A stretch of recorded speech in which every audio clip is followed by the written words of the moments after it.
Good morning, Sherry. Where are the rest of the people? I don't know.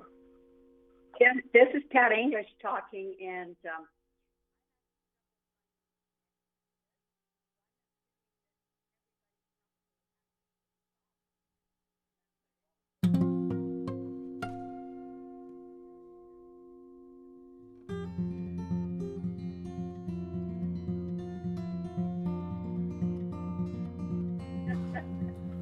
Okay, can I ask a quick question? Whatever you want.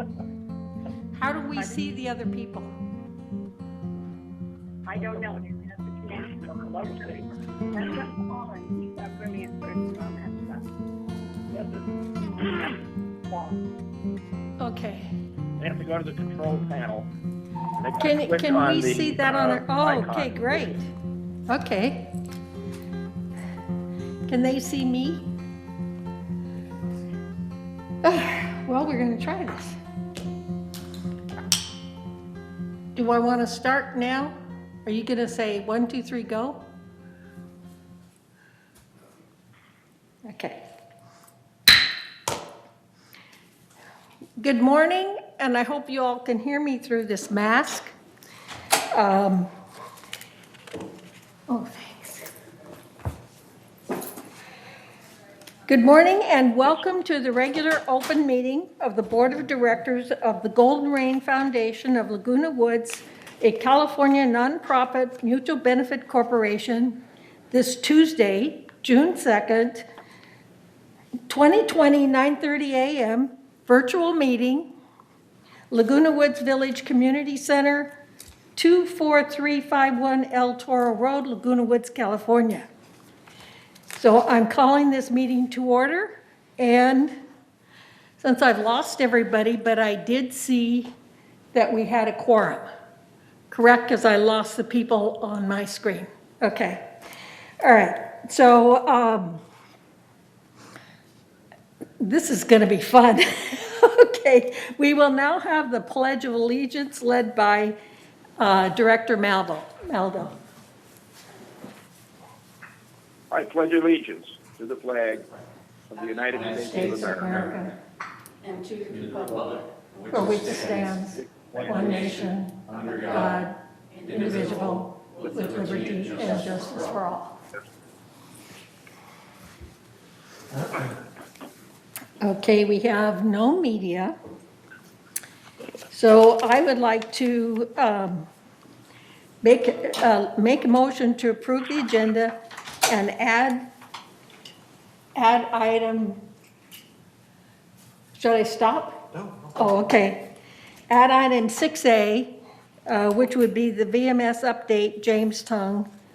And so may I have a motion?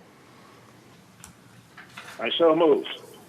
I would like to amend the agenda, if I can, since we don't have those rules in place. I had sent you some items which I think should be added on future agenda items, Bunny. And want me just to say what they are, or do you have a statement to make? I can't hear her at all.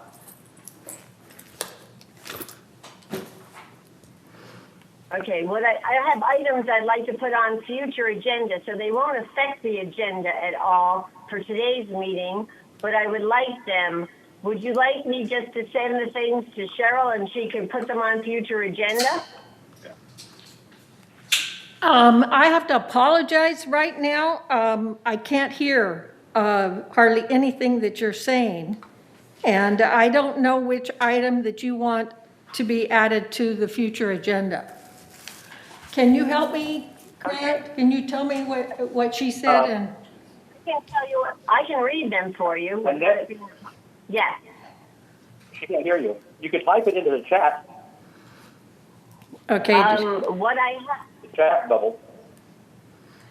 Okay, it's a little bit lengthy.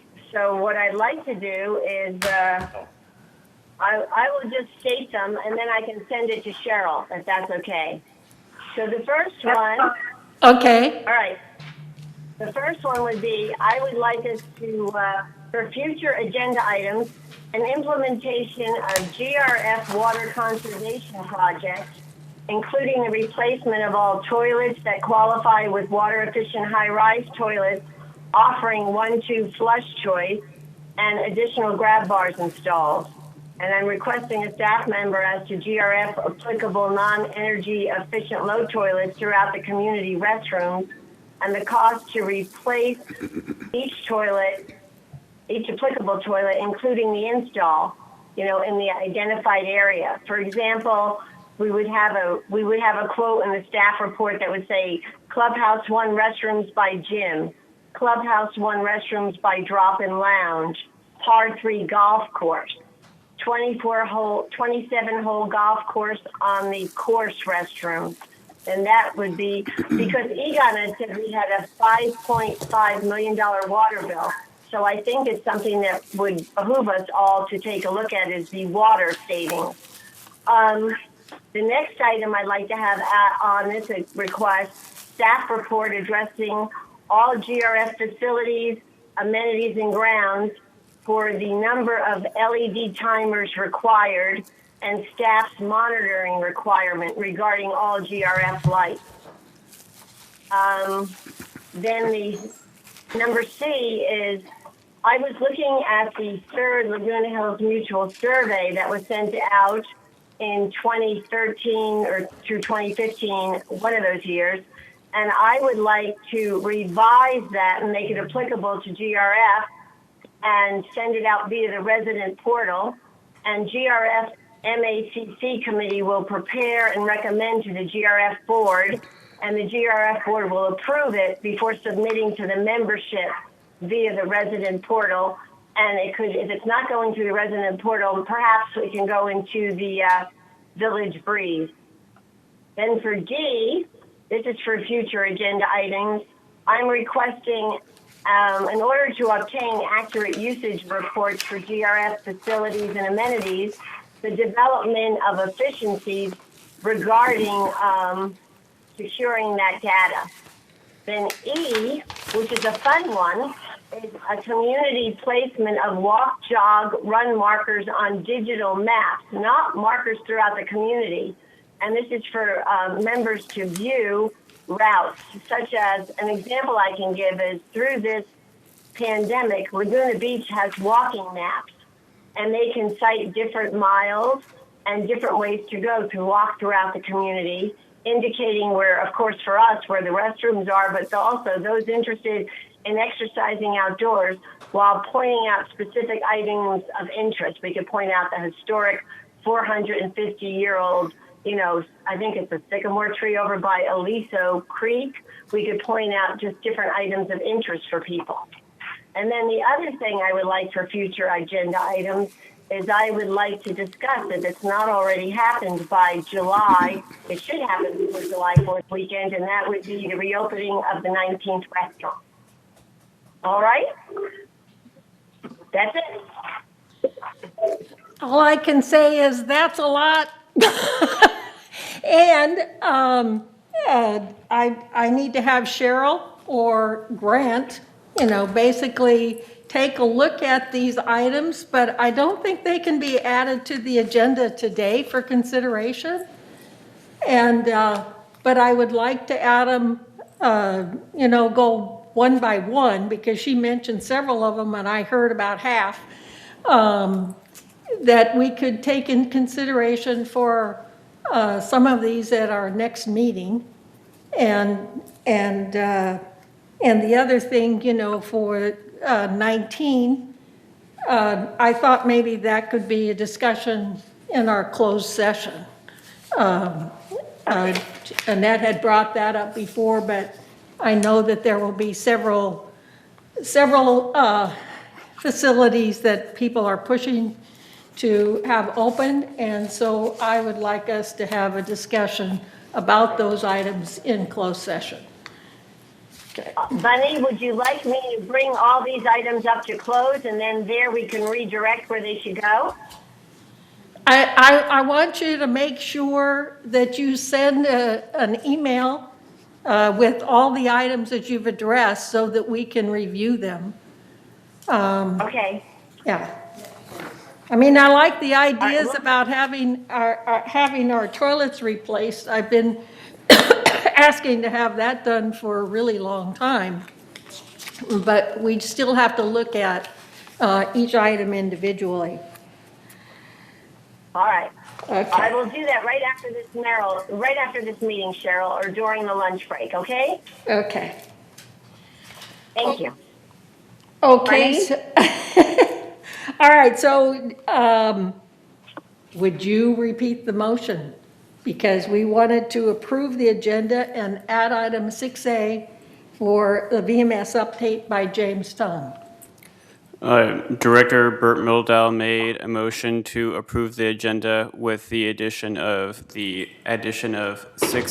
VMS report with VMS Director James Tung. There has been no second. So it's been moved and seconded? No, there's no second. We need a second? Do we have a second? I'll second it. Okay. If there are there any further discussion? And if there are no objections, the agenda is approved by unanimous consent. Okay. Then we have the approval of the minutes of May 5th, 2020, regular open session meeting. Do I hear a motion? I'll make a motion that we accept the approval of the regular open session meeting for May 5th, 2020. I'll second it. Okay. Are there any objections or changes? So if there are no objections or changes, corrections or deletions, the minutes are approved by unanimous consent. Okay. Report of the chair. All I can say to everybody is my heart goes out to the entire community during this pandemic. I receive emails, for people that are very anxious for us to open our facilities. And then I receive emails that come from doctors that say, how can we create a mobile, clinic or mobile appointments, so for those people that are so afraid to go out and go to their doctors and be among the community. So I just want the community to be aware that GRF and VMS has to take in consideration everybody. I know we have a lot of active young people that are what I call young people in this community that are active and want to get out. And we have all those individuals that have health problems and are afraid to go out. So we have, as board members, have supported our staff every step of the way because they're not just following their guidelines, they're following the county and the state guidelines and making every effort to keep us safe. So the next item on the agenda is the VMS update, James Tung.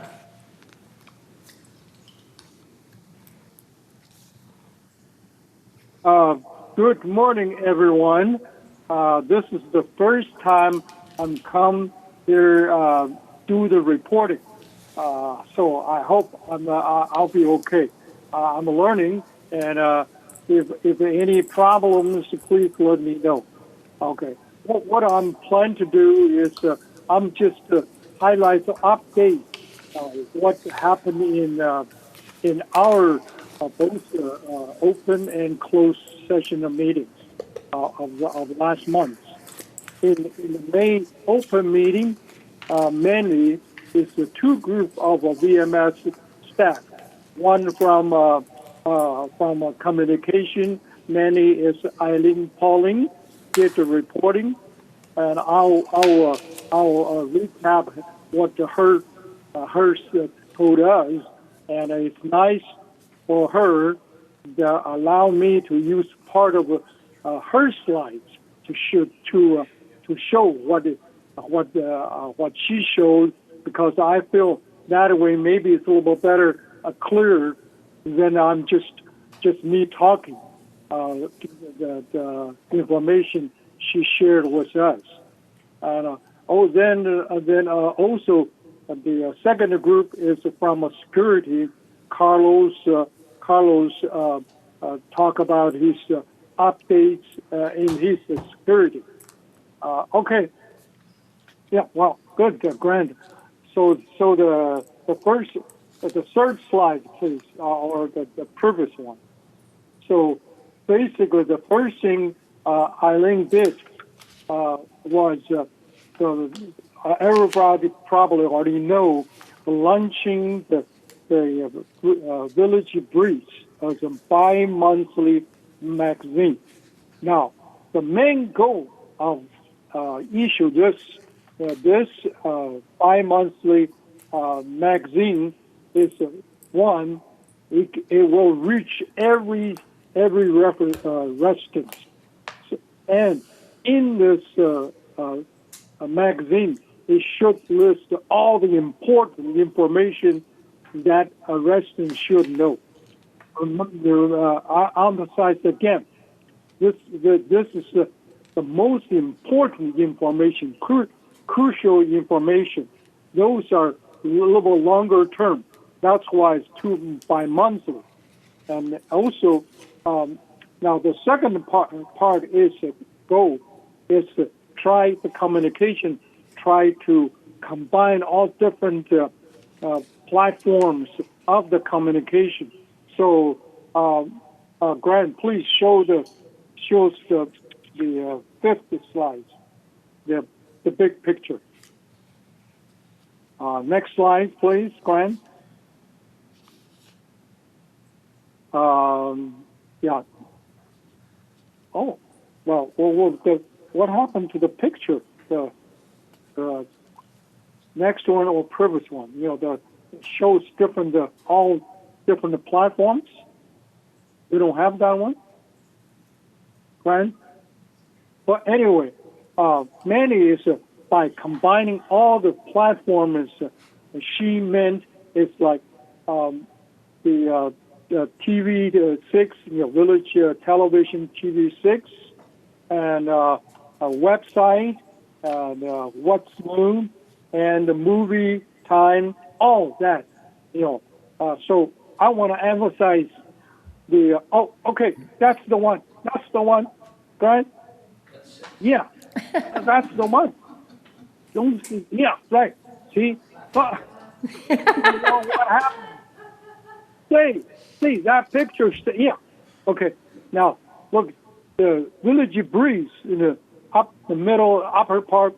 That's 2 monthly.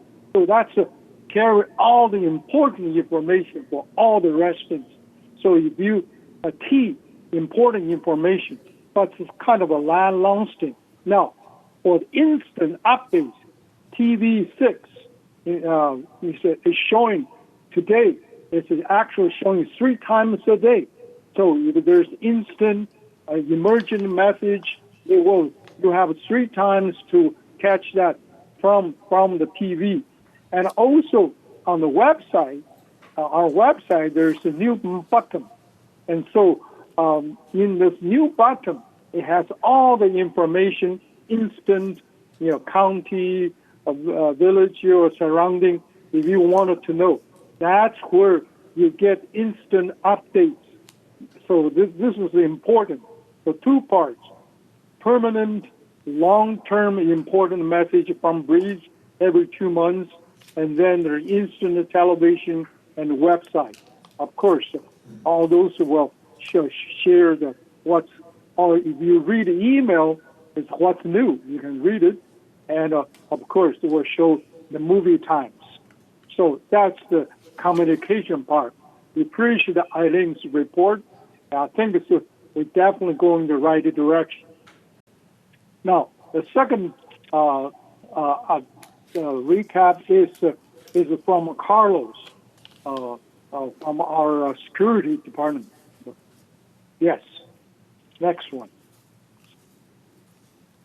Yes. Okay. So what Carlos showed is 3 parts of called KPI goal. That's set previously. Attract, develop, retain high quality staff. 2, implement technology advances. 3rd, improve customer services. However, in each one of those, Carlos and identify there's a problem. The first one, retain high quality staff. Well, because the pay is not high enough to retain those high quality. And 2, some of the vehicles are not in good repair condition. So the next page will show how we do it. And then, of course, because of a lack of a technology, therefore lack of a dispatch system, that also they're working on. The third one is improved customer services. Then that including the training and equipment, communication. Okay, next slide, please. Right?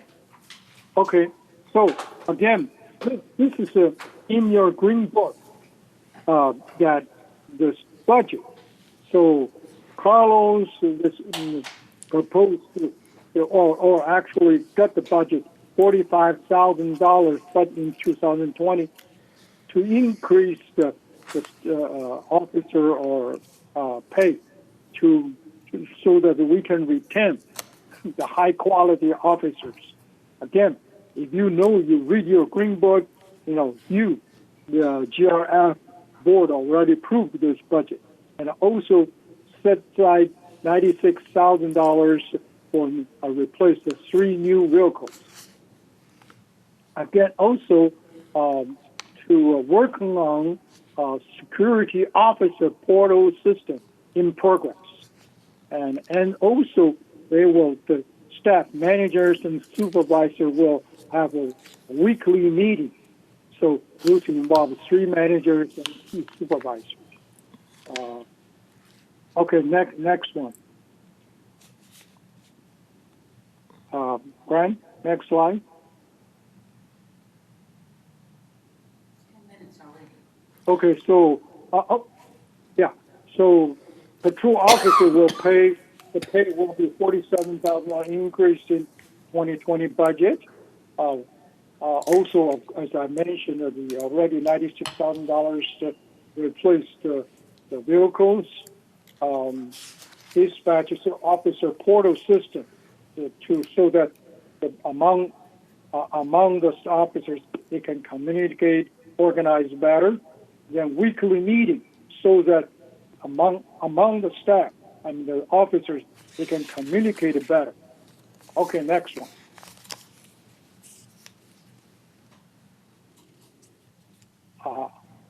Okay, I guess that's all the 2 important things.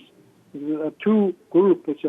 I'm just recap what they're presenting, and then in our own things as the people observed and VMS already aware that is that in each street sweeping there's a fixed day for the set street, and BMS staff is fully aware there are cars parking on the street during the day of street sweeping, so they're working on trying to make proposals or recommendations how to improve that situation. Now, in our closed door meeting, we are working on the anti-harassment policy. Hopefully, soon we'll work on the second draft. Soon as we're finished, we'll approve among ourselves. Then we'll present to other boards. Hopefully, all the board can agree, and we have a unanimous or uniform policy for anti-harassment. And that's all the things I want to report. Bonnie? Thank you. Thank everyone.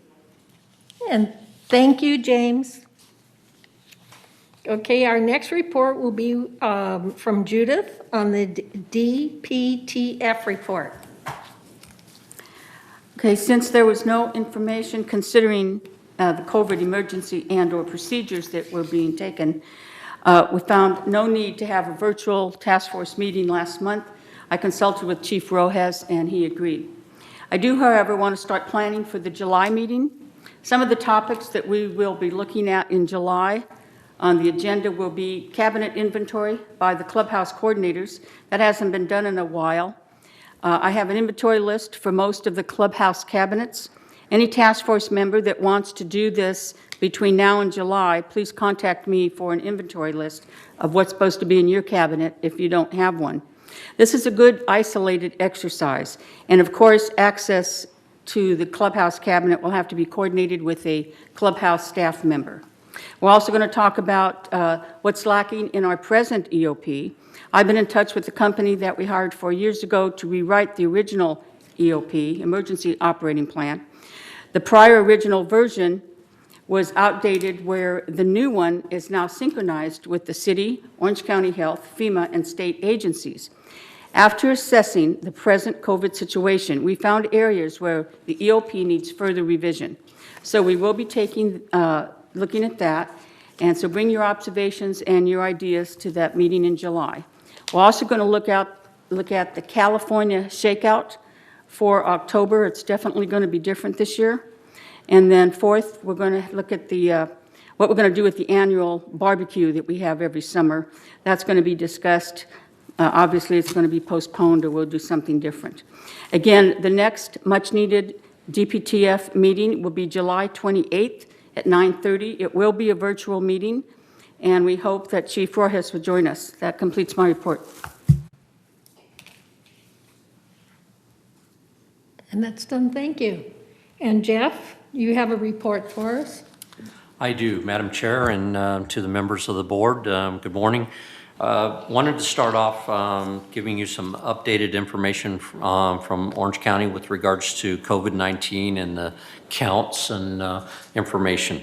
So as of yesterday's 6/1/2020 numbers, the cumulative cases in Orange County is 6,474 cases.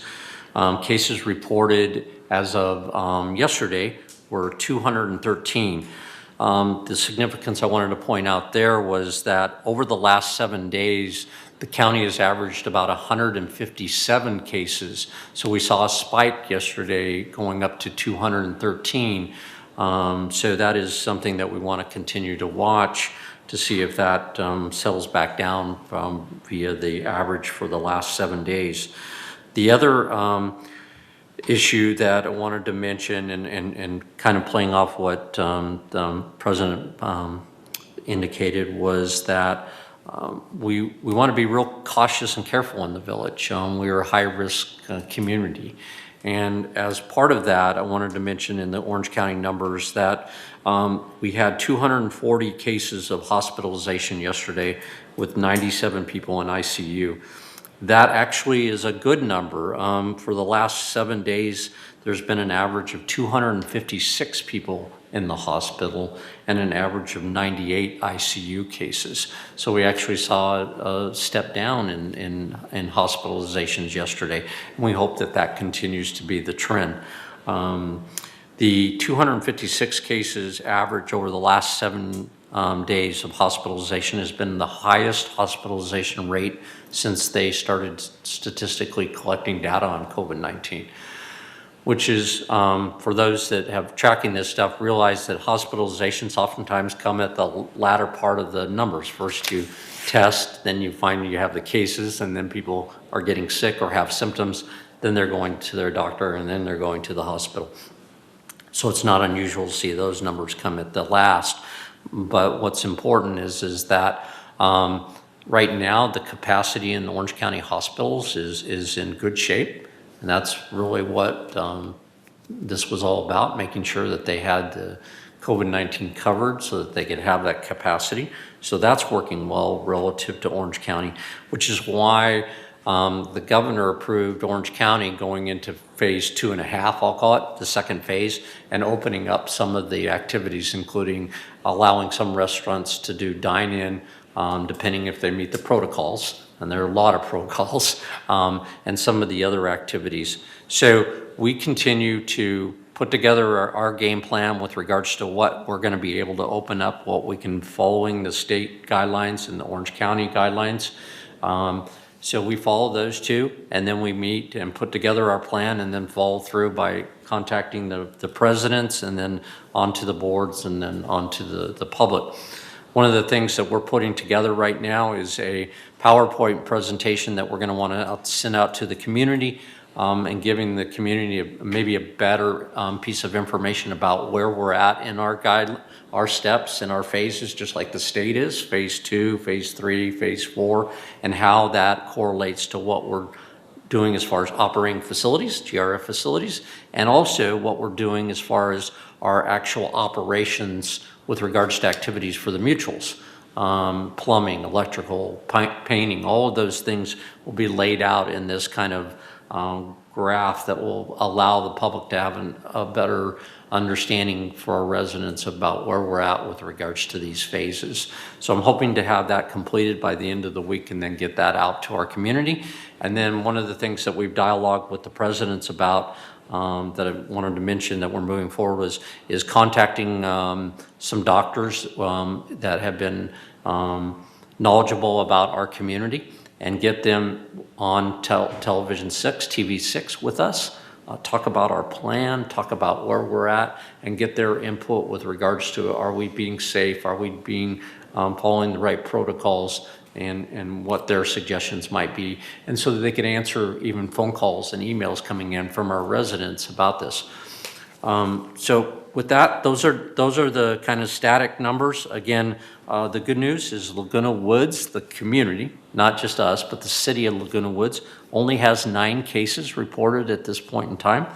There are only 4 communities in all of Orange County that have less than 10, and we are one of them. So just all the kudos to our residents out there that are staying at home and being protective and watching themselves, and following the guidelines of washing your hands and wearing masks and all of those things. So I do want to give, in a sense, a shout out to our community for doing a great job with regards to that, and the leadership of the boards for that. Finally, I do know that there's been a lot of questions, and there's probably some questions with regards to masks, and I may answer those as they come in, type of thing. Wearing masks, and what's the guidelines from Orange County, and I'll talk about that, and because I know there's some questions with regards to that. And then I'll turn it over to Siobhan. I know she has a few items that she wanted to report. Thank you, Jeff. Honorable President, members of the board, I want to give an update on the Gate 11 security project that was approved earlier in the year by this board. Construction started yesterday and will take approximately 12 weeks to complete. Sorry about that, 12 weeks to complete. The project will increase safety in the vicinity of Gate 11 and improve traffic flow. Project includes the installation of new access control gates, security cameras, and license plate readers. Key points to know about the project: normal traffic flow through Gate 11 will be uninterrupted. Village bus routes will not be affected. Outbound and inbound lanes will be modified at different times to facilitate work while allowing ingress and egress to continue. There have been some questions about the bulky item pickup schedule. As many people know, the in-home and monthly Saturday pickup services remain temporarily suspended due to the COVID-19 emergency. However, the regular curbside pickup remains in effect. To schedule a curbside pickup of bulky items, please call Resident Services at 949-597-4600. One day after the residents' usual trash day, Waste Management will pick up the bulky items that are placed by the trash bin. And again, if you have questions, please contact Resident Services. This week, Southern California Edison will be mailing customers a newsletter regarding the Public Safety Power Shutoff Program. And this program, if you'll remember, is whereby Edison may temporarily shut off power in your neighborhood when there is a risk for a wildfire. And this is to prevent the electric system from becoming a source of ignition during those conditions. At this time, Edison is simply reminding households to be prepared for any emergency situation with a safety preparedness plan, basic supplies, and advanced planning. And just one final reminder, please, if you haven't completed the 2020 census, to please get your information in. We're very proud that the City of Laguna's participation rate is almost 80%, which is about 30% higher than the state average. But again, we want to have everyone counted because this benefits the community in the long run. So if you have any questions, you can contact the City of Laguna Woods, and their number is 949-639-0500. Otherwise, please participate and help the community. And that concludes my presentation. Thank you. So at this time, I don't know, do we have people that have sent emails? So we have about how many? Good morning, 9 people that President Carpenter and esteemed members of the board. Yes, we do have quite a few. Okay, so we should probably limit it to 2 minutes. Yeah, we know, could, if we have- could clock it at about 2 minutes if you want to give me a cutoff time, Grant. And just let me know when the 2 minutes have expired for each one, and I could just move on to the next. Okay. Okay. Great. So the speakers may address the Board of Directors regarding items not on the agenda and within the jurisdiction of the Board of Directors of Golden Rain Foundation. There is a 1-page limit per speaker, and a speaker may only address the board once during this period. The board reserves the right to limit the total amount of time allotted for the open forum. So at this point, it says to call or email to request to speak. So I'll turn it over to Becky here. Thank you, President Carpenter. Our first comment is from Darlene Bigos, 5590B as in boy. It says, I understand that COVID-19 has posed many complicated issues for you and the GRF to navigate. That said, I've tried to be patient with my attempts to get important questions regarding Laguna Woods Village amenities. The remaining closes and our full HOA fees continuing to be collected. Unfortunately, my patience is just about exhausted. I've attempted to reach Laguna Woods Village CEO Jeff Parker by mail, email, phone, and numerous, excuse me.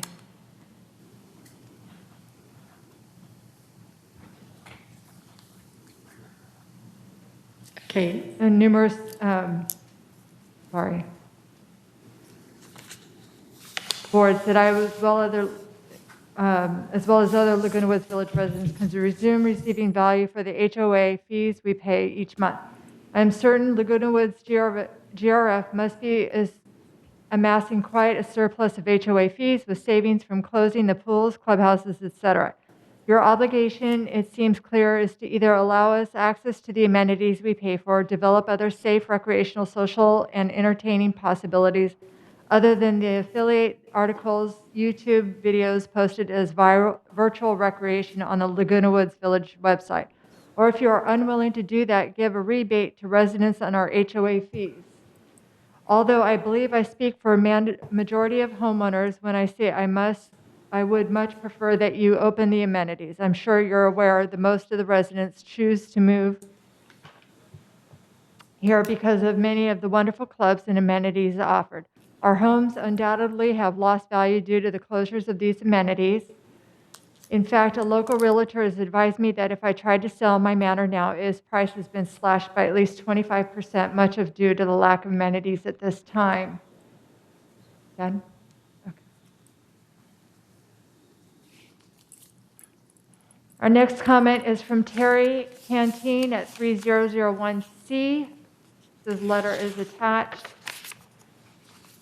Dear Mr. Parker, this letter is being written in place of complete frustration. While you may be inclined to push this off to Jennifer and Recreation, I've already gone that route to no avail. I'm not sure you understand the role of the pool plays in overall physical, emotional, and social well-being of the senior population who reside here. Many of us have gone to our physicians with various age-related issues and have been told to walk in the pool. In the years since I have lived here, many of the people I have talked to and walked with here doing therapy for various after-surgery procedures or walking to avoid needing surgery. For many, that is only exercise they can do. The water aerobics classes are, for many, the highlight of their day. I have thoroughly reviewed the CDC guidelines, and the pool is one of the areas safest to participate in. I even have found a resident, Patsy Moore, who is certified through Silver Sneakers to teach water aerobics.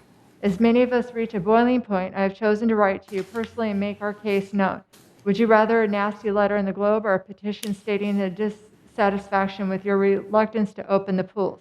We are paying full dues and feel disclosure of the pools is not justified at this date.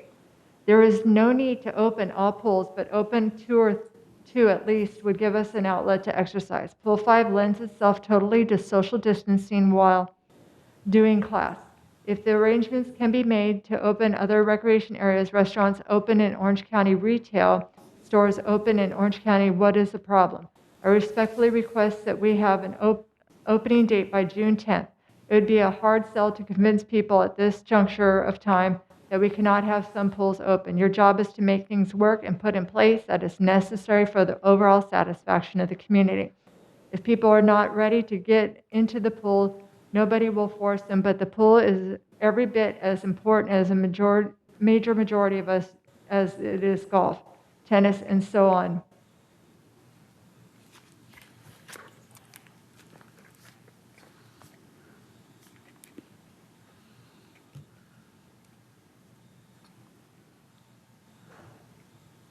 Okay, next one's from Cash Akrakar.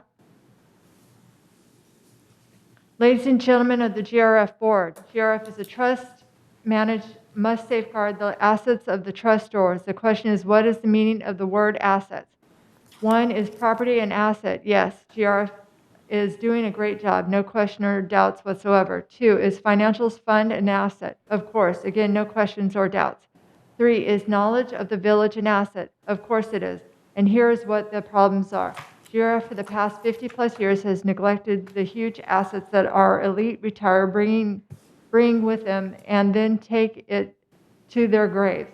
No one is ever recognized this huge asset, let alone protect it or utilize it before it vanishes. I have been trying to bring awareness to this, but I have been ridiculed at times and told time after time that as an officer tried it and failed and that we cannot find good people to volunteer and on and on.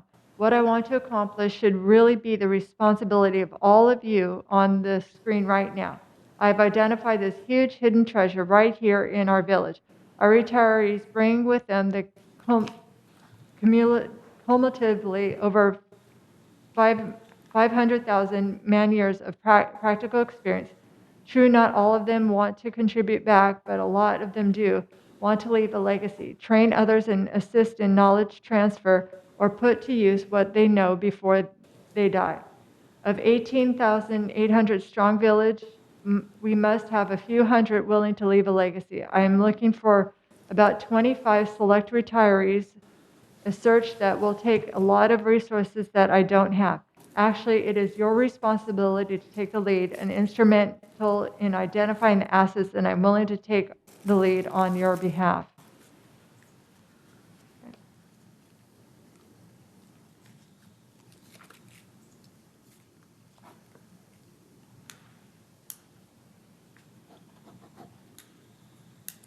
Excuse me while I get back.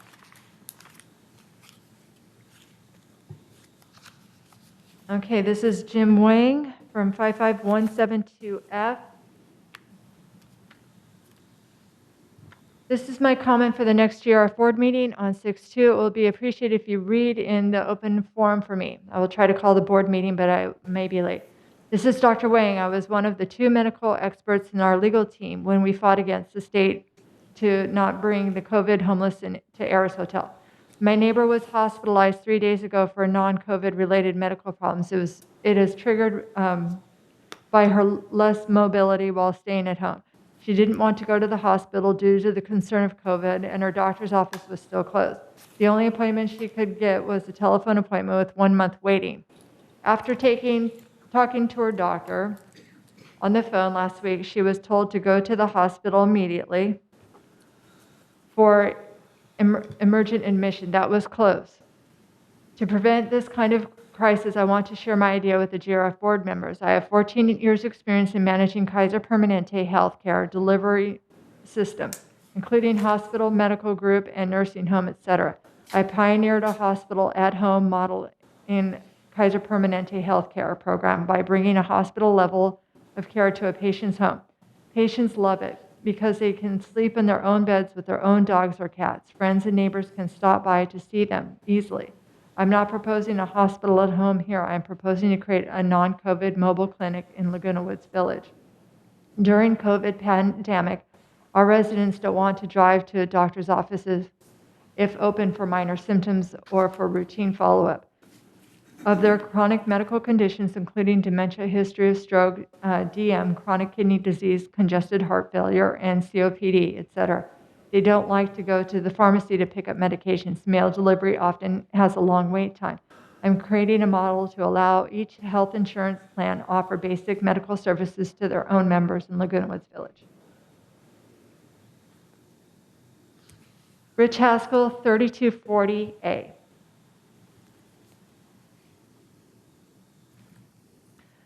Dear Ms. Carpenter, as a former four-year United and Third Board member, I appreciate the enormity of the coronavirus problem you are facing.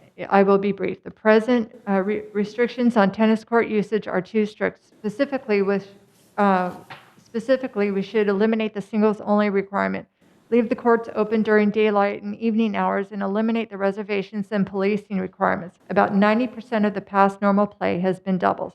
The preferred game of Laguna Woods seniors, the current rules require the court remain closed over 75% of the daily hours. One day last week, there were 0 singles players on the court in the normal crowded hour of 9 a.m. Doubles was being played simultaneously on nearby public courts, and social distancing there was being practiced without policing. There is no evidence that doubles play is more infectious than singles. The purpose of reservations is to allow crowding during busy hours.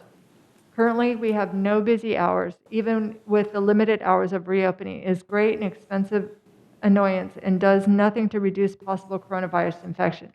Most people live here because of the splendid activities provided by our 250 clubs. We know how to take care of ourselves and want a minimum of government interference. As seniors, our next physical, mental, and even social skills are diminished at an increasing rate. Next week could possibly be the best week of the rest of my life. Please help make it so by removing these unnecessary and expensive tennis court restrictions. Respectfully, Rich Haskell. Kevin Sheridan, 3044B. Greetings, I am a homeowner resident at 3044B via Serena South. I am also a member of the Laguna Woods Tennis Club. I also work at Associate Professor at Westcliff University in Irvine. I'm not able to play tennis on weekly mornings, therefore I request the tennis courts hours expand beyond the limited Monday through Friday 7 a.m. to noon hours. Frankly, there's no logic as to why Laguna Woods Village residents cannot play, except I am told that there is no staffing beyond the limited hours. The obvious solution is to either allow responsible Laguna Woods residents to play without this unnecessary policing, or add staff to accommodate those who can't or wish to play in the afternoons on the weekends.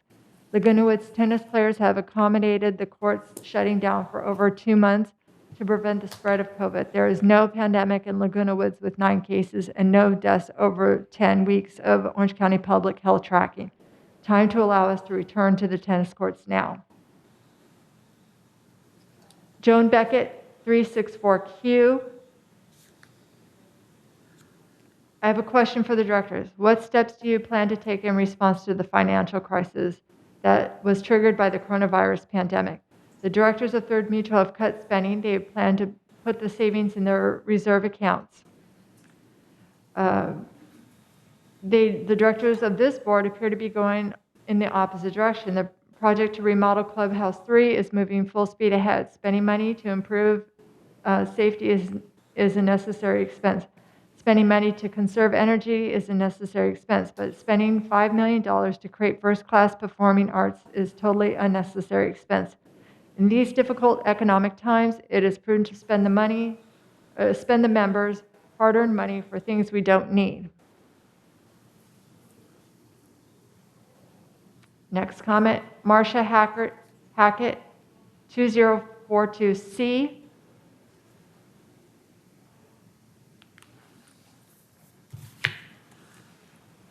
I'm requesting that you please reopen the Laguna Woods tennis court for doubles play. The vast percentage of village players, most over 70 years old, play doubles, not singles. Currently, many doubles players are playing outside the village and being careful for wiping balls with disinfectant and practicing social distancing. I ask you also open the Laguna Woods tennis courts in the afternoons and on the weekends, especially for those folks in the village who still work and can play on the weekends.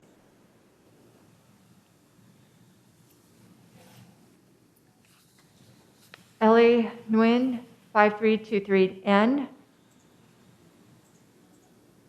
There is an epidemic of speeding and failure to stop at posted intersections. We are asking the procedure to have the Orange County Sheriffs take over traffic enforcement. We need outside law enforcement such as Orange County Sheriff to enforce the traffic laws in Laguna Woods Village just as they do outside our gates.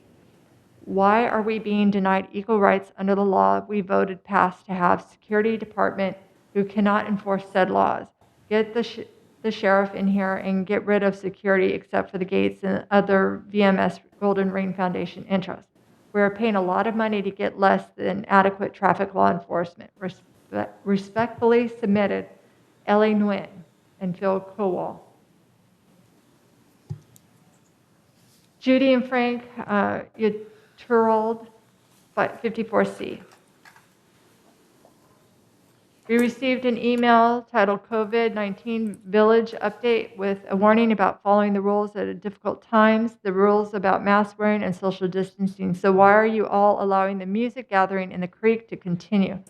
There were over 150 people Sunday the 24th, and we are sure that the number will be much more this next Sunday the 31st. Very irresponsible of the Globe to advertise this event on the front page. The Globe this last Thursday, please don't say you have no power to do anything about this issue because it is a public area. This area is in the vast village. If you have the power or concern for all of us in the village to shut down our clubhouses, then you should have the right and concern to do your duty on this issue. If you truly have the power to stop this event, at least ask your security department to have guards at every entrance to make sure everyone is wearing a mask. Have security guards present to enforce mask wearing or social distancing. Susan Scott, 2199C. Would it be possible to say something to the Globe about the Woods policy on masks? We pass the golf course daily. Half aren't wearing them. Walking, some do, some don't. I saw a sign as you enter the woods that you must have a mask on at all times anywhere inside Laguna Woods Village. So it is a suggestion or is it a rule? Two more. Walt and Annette Ridley, 231H.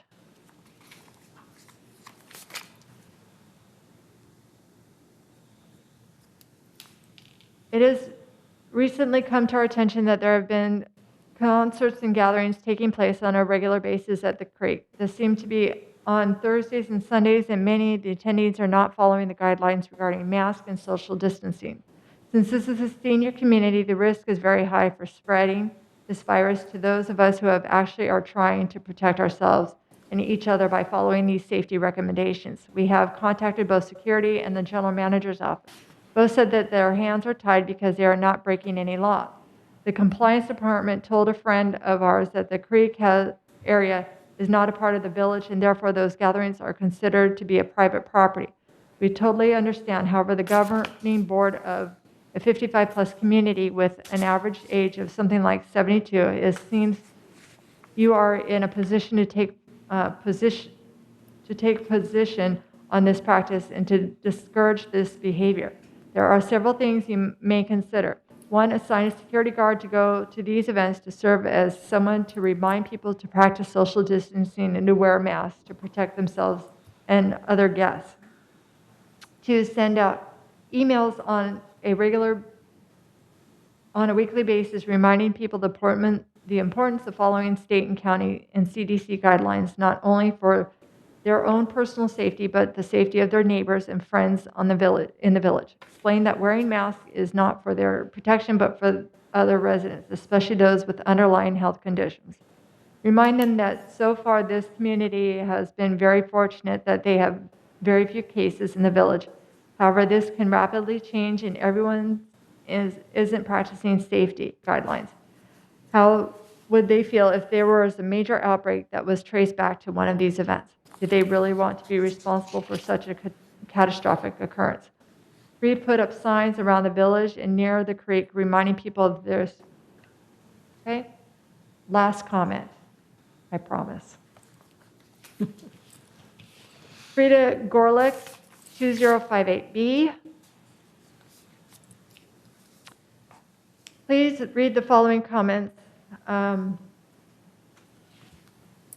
Cloth face covering. All Orange County residents and visitors shall wear a cloth face covering. This situation, when it is required, are listed below in the directive, and also spoke to someone in the Orange County Health Department to declare the word shall means. Hold on a second. What the word shall means. I was told it is an order. My concern is that as we begin to reopen the economy, more people will venture outdoors to shop in the various businesses that surround our community. As more people feel comfortable in doing so, it will also bring an increase in exposure to other people who may or may not have COVID-19. Since many other people possibly are asymptomatic and carry the novel coronavirus completely unaware that they may spread it to others who are more vulnerable, such as the entire population of Laguna Woods Village, it is constantly mentioned in the media, and those who are over 65 or with pre-existing conditions are the most vulnerable population should they contract COVID-19. While our numbers are currently low and holding, with more businesses opening up that might be called into question, I am asking that the new mandate, which has been ordered by Orange County Department of Health, be instituted immediately within the environment of the Laguna Woods Village. As Jeff Parker says in this day, he takes this guidance directly from the Orange County Department of Health. With that in mind, I am respectfully requesting that this information be posted around our community, places such as laundry rooms, elevators, and other public spaces. Both residents, visitors, include delivery people. I was just given another one. I apologize. Ron Rowland, 34992D.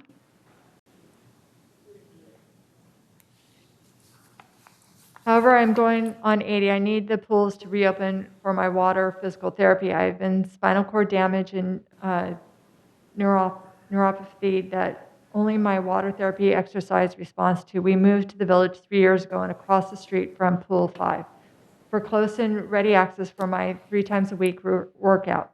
Rarely are there many people at any time, so distance is easy. 2, close showers if necessary, and only leave bathrooms open. Most don't use those showers anyways. 3, for those who use for swim exercise, keep themselves spaced naturally and maintain 1 lane per person.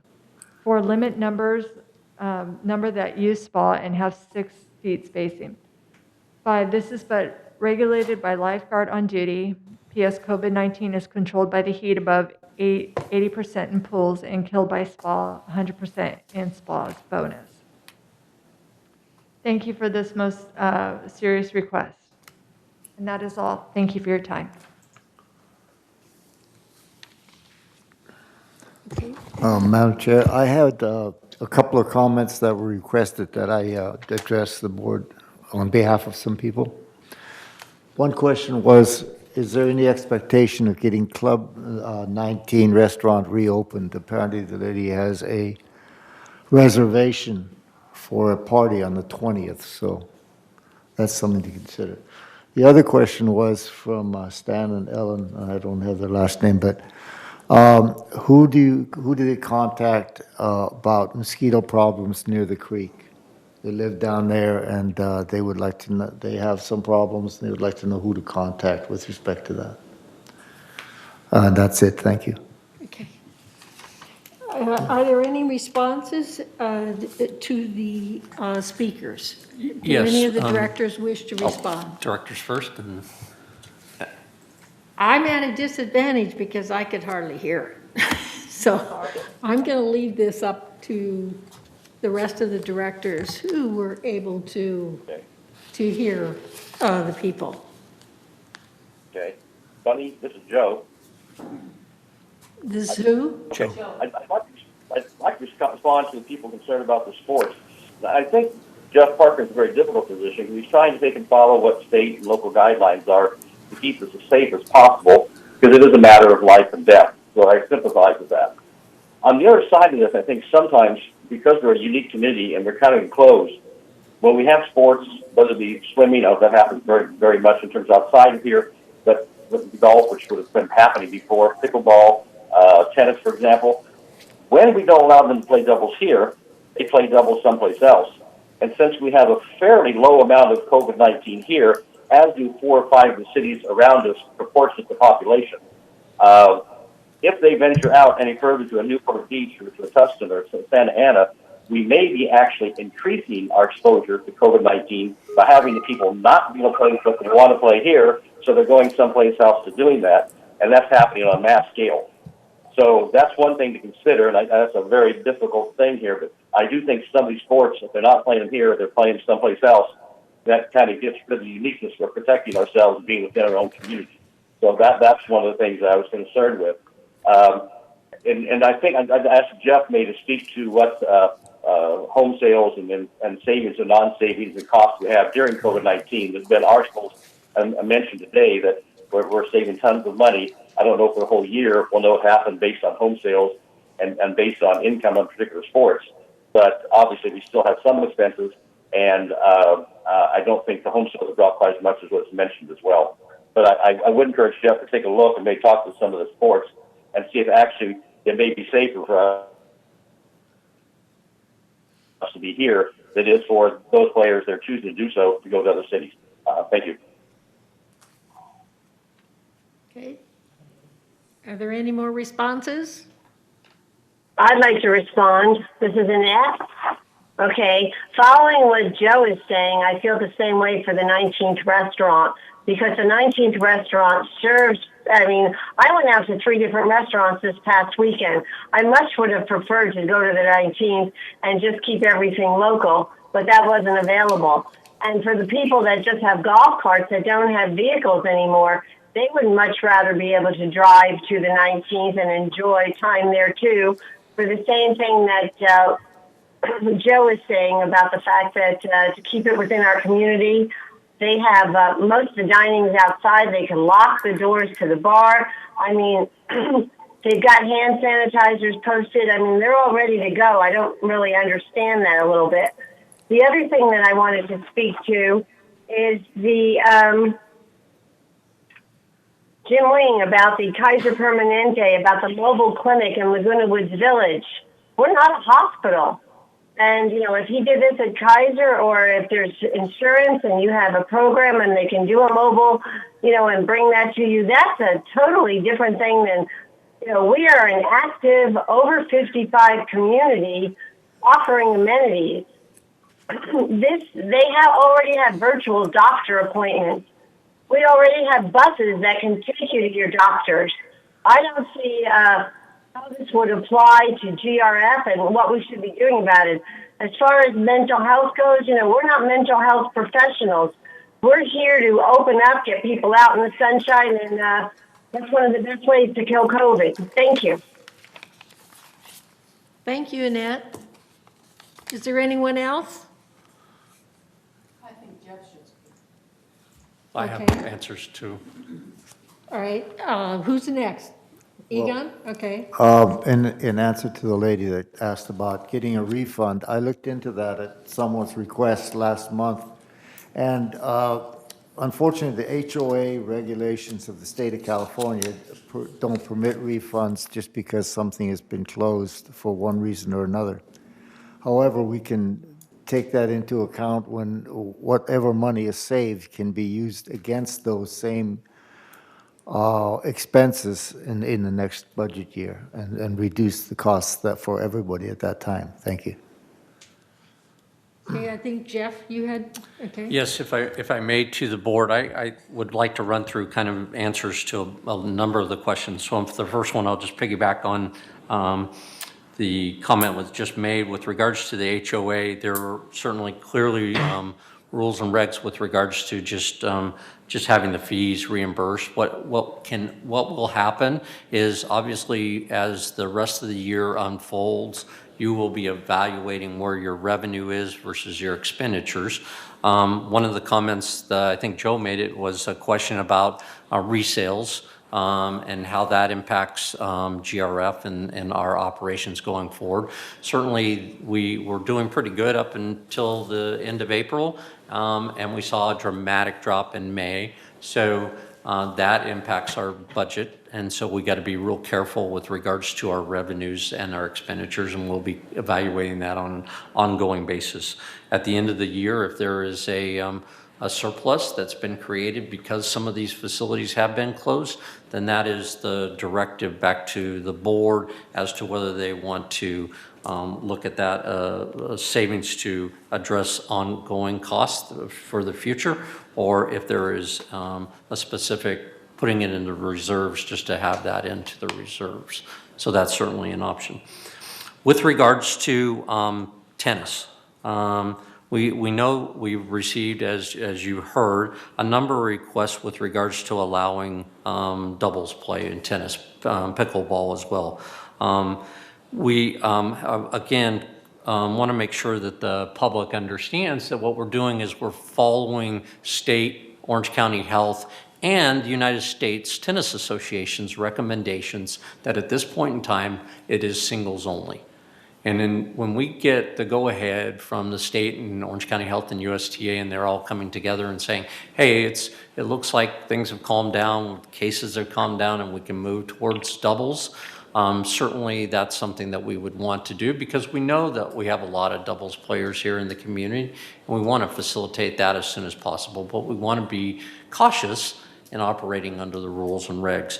One of the things we are doing though, and I think it was a couple of the questions that were raised, is additional hours having access to play.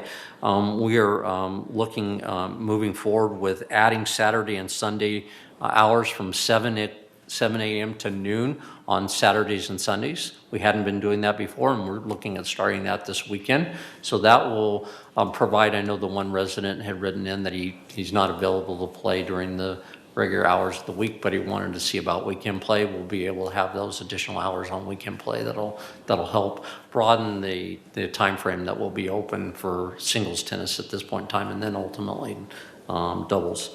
So again, following the recommendation from the state, county, and USTA, we're going to continue with the singles operations at this point in time.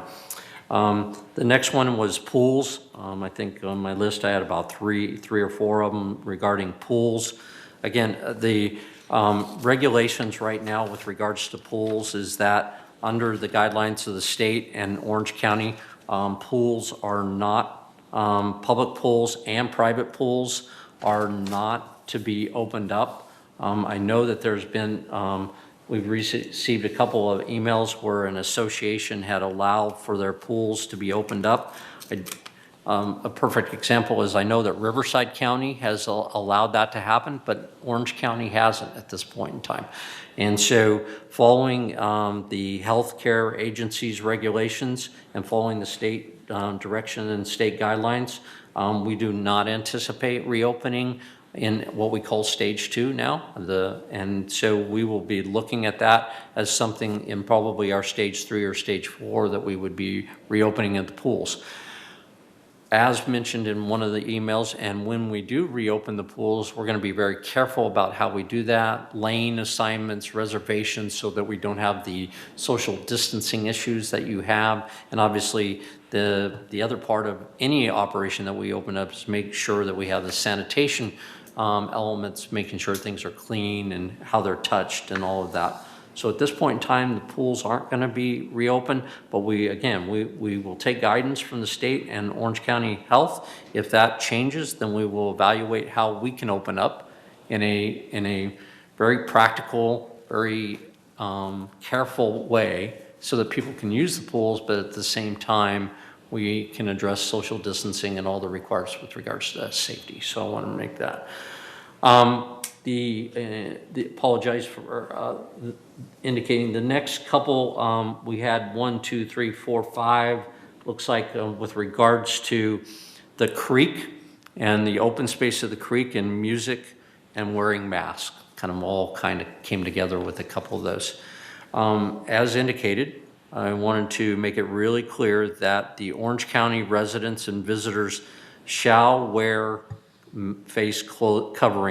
cloth face coverings when out in public places. This is the regulations from Orange County Health. This is a directive. This isn't a request. So as it's directed right now, you are required to wear a cloth face covering of some type when you are in public places, unless the circumstances is that if there is a clear non-spacing, in other words, there's nobody out there, you're walking on a path or you're walking down a area and there is nobody out there other than yourself, social distancing not a necessity.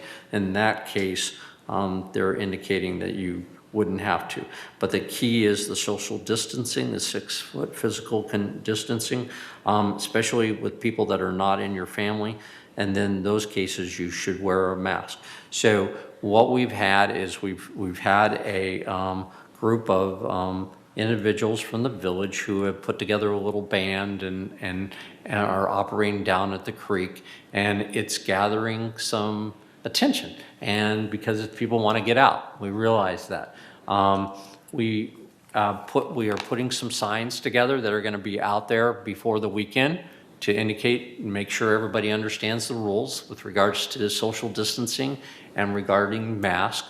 We are looking at actually making some possible, looking at demarcations of areas where people can sit and listen to the music, but ensure that there's social distancing, because it is very easy to get away from that, I would say.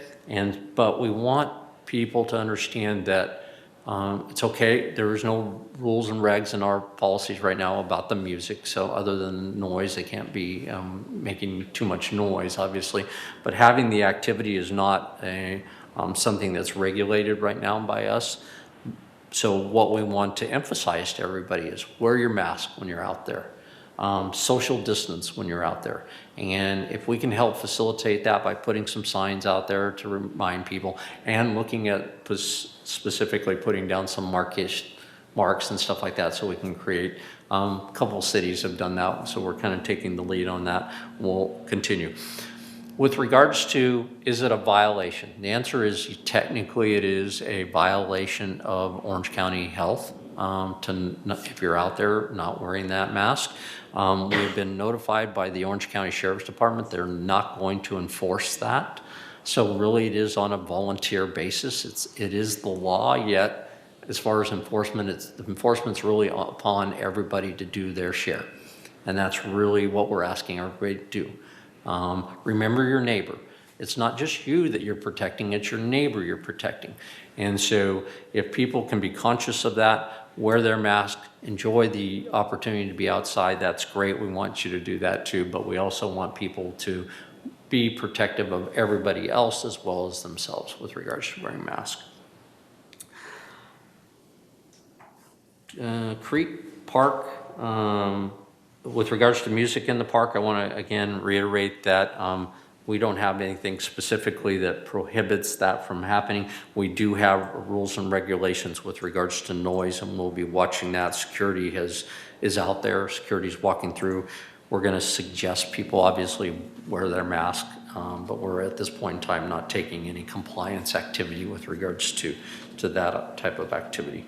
I think with regards to opening up other amenities, I mentioned to you in my brief that we're putting together a plan that we're going to be able to present to the residents, get that out via email and information to them, and then have an opportunity for them to have a call-in presentation and work with some doctors so that the medical side of the equation can be thrown out there and people can understand on what that's going. And finally, the one kind of, or two that I wanted to mention, speeding in the community. The one resident was talking about that and whether or not we could bring in Orange County Sheriff's versus our own security. Certainly something that could be evaluated, but I can tell you that one of the reasons why we have a security is because we have our own kind of rules and regs for the village, so that's part of it, and certainly the use of vehicles and speeding in the community is one of them. But secondly, the cost of having a contract with Orange County Sheriff's Department would be a lot more expensive than our security system that we run now, so I don't want to think that people should run out there and think that that's a great idea, because it would be a very, very expensive idea. And I do think that when we hear about speeding incidents in particular, we have asked our security to go out there and do special checks in those areas. We'll continue to do that. I wanted to mention the last thing was Clubhouse 19. We are working with Clubhouse 19 to look at opening up under the new guidelines where they can do dine-in. That would be great if that were to happen. The operation there needs to be consistent with the guidelines that have been handed out by not only the state, but specifically Orange County with regards to what social distancing you have to have. So, Egon, relative to your request, I'll have, if you could pass on the information. My guess it's going to be problematic if it was a planned, in a sense, party, because you're still going to be limited to your social distancing, and no activity can still occur with 10 or more people. Those guidelines are still there. So if you can give me the information, I can work with you, and we'll see where the dine-in, if they can socially separate and he wants to make a reservation for that group to be in there but can accommodate it, then that's a possibility. We'll take a look at that. And I think that concludes my report. Was there a date that you had? With regards to Clubhouse 19, we're right now, we don't have a date specific, because we want to make sure that they have all of the guidelines necessary from the county that they need. That part of that guideline is that they need to train their staff specifically. They need to have the all of the equipment necessary, the sanitation stuff. We need to make sure that they are all meeting all those conditions before they can open up for in-house dining. Okay, thank you. The only remark I wanted to make was on the dues. I hear that a lot. And so right now, Pat, our English, our treasurer, and Eileen are working together for a presentation that would basically show you where GRF dues go. I don't think most people realize that the dues for our amenities and GRF is a very small portion of the total amount of dues that you're paying. And the other part is, even though it's a small portion, there is also a loss in revenue.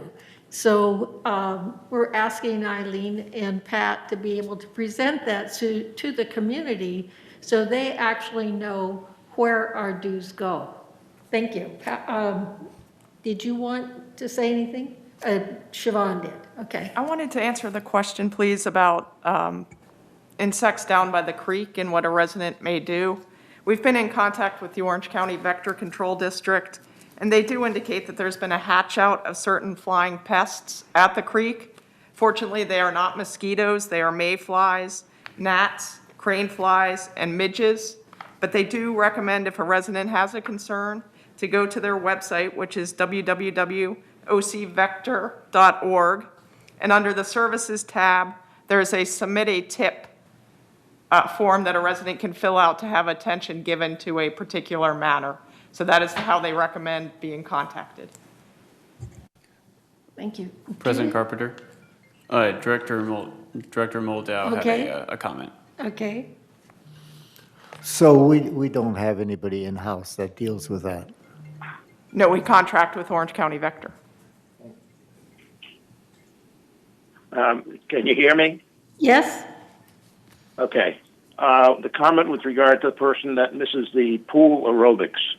and I can appreciate, that it's a way that they get their exercise. But Channel 6 does an outstanding job providing exercise programs. And if you can't meet the time, you can record the program, play it back, and exercise.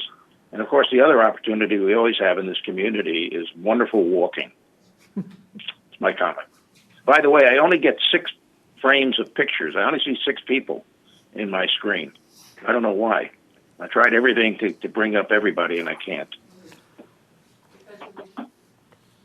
Bert, that's because 3 of us are in the boardroom, and we're using the screens in the boardroom, so we did not call into the same link that you did. Okay. Thank I you. would like to make a comment, please. Okay. Bunny? Yes, I'd like Pat. to make a comment. Pat. Okay, just a very brief one. Bunny just gave a presentation about how Eileen and I were working on showing the members where their money goes to. I'd like to add that that's going to be in the Village Breeze in the June-July version. So the next version will have an analysis on that, and hopefully that will help a lot of you. Thank you very much. Thank you, Pat. Egon? Bunny, may I speak? This is Annette. Egon was going to speak next, and then you, Annette, okay? All right. I just wanted to point out that I got a letter along with several other directors from an unnamed person that is objecting to having the Saddleback Emeritus program in the village because it has outside people and they don't supposedly pay for their upkeep and so on and so forth. Also concerned about having outside village people for the classes in the pool with the the Saddleback Emeritus. But the letter's not signed. I just thought I'd bring it up, the fact that it is there, and other directors have gotten it also. I didn't hear that, so could you? The question, or the individual had written a letter with regards to the emeritus program and concerns about people coming in to the village relative to the emeritus program. The emeritus program relative to the fall will be all online. There won't be any activity here at the village with regards to the emeritus program. That's what I thought. Thank you, Jeff. Annette, next. Okay, I was going to speak about the Emeritus program too, and it has to do with their virtual, all classes are online, and they've added, since it's virtual now, they've added more classes for all types. It's under health. It's 503 and 504, so you would go to saddleback.edu/emeritus, and you could sign up onto a My Site, and then from My Site, click on the little, looks like the little college building to get on Confer Zoom or Canvas Zoom within theirs. But all the classes are virtual, and if you happen to miss one on the day that it's going on, then you can go back and look at the recording, and it still counts. I find these classes fantastic. They've got chair ones, they've got stretching, they've got yoga, and they have aerobics, everything's music, the instructors. It's a perfect opportunity to take several classes from different instructors to see which one you like, and you're doing it from the convenience of your own home. As far as the emeritus classes here in the community and people coming in outside, in the 2020 budget, I believe it was we were going to have additional revenue of about $80,000 from that, and now, of course, with this happening, our revenue stream has been discontinued. So for the rest of 2020, so just to keep that in mind. Thank you. You're welcome. Thank you. Is there anyone else? Okay, that's the end of our board comments. The next thing on the agenda is the consent calendar.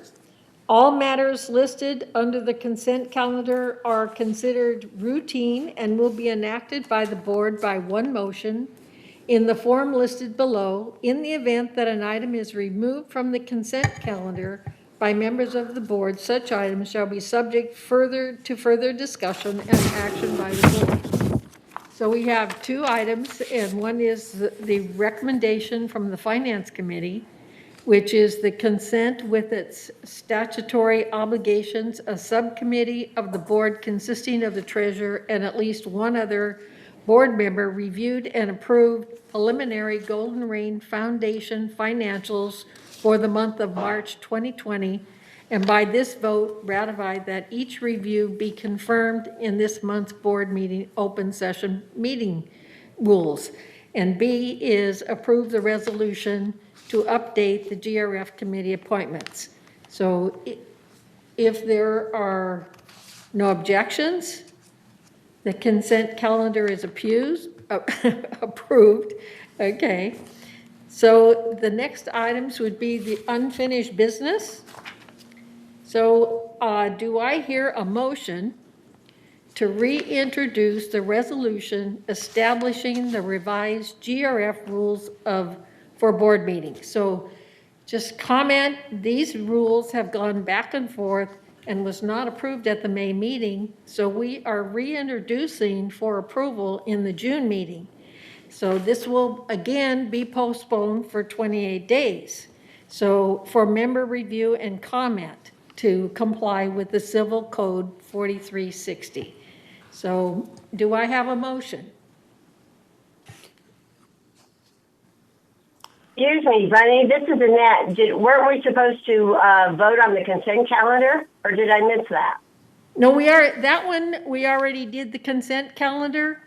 I said if there are no objections, the consent calendar is approved.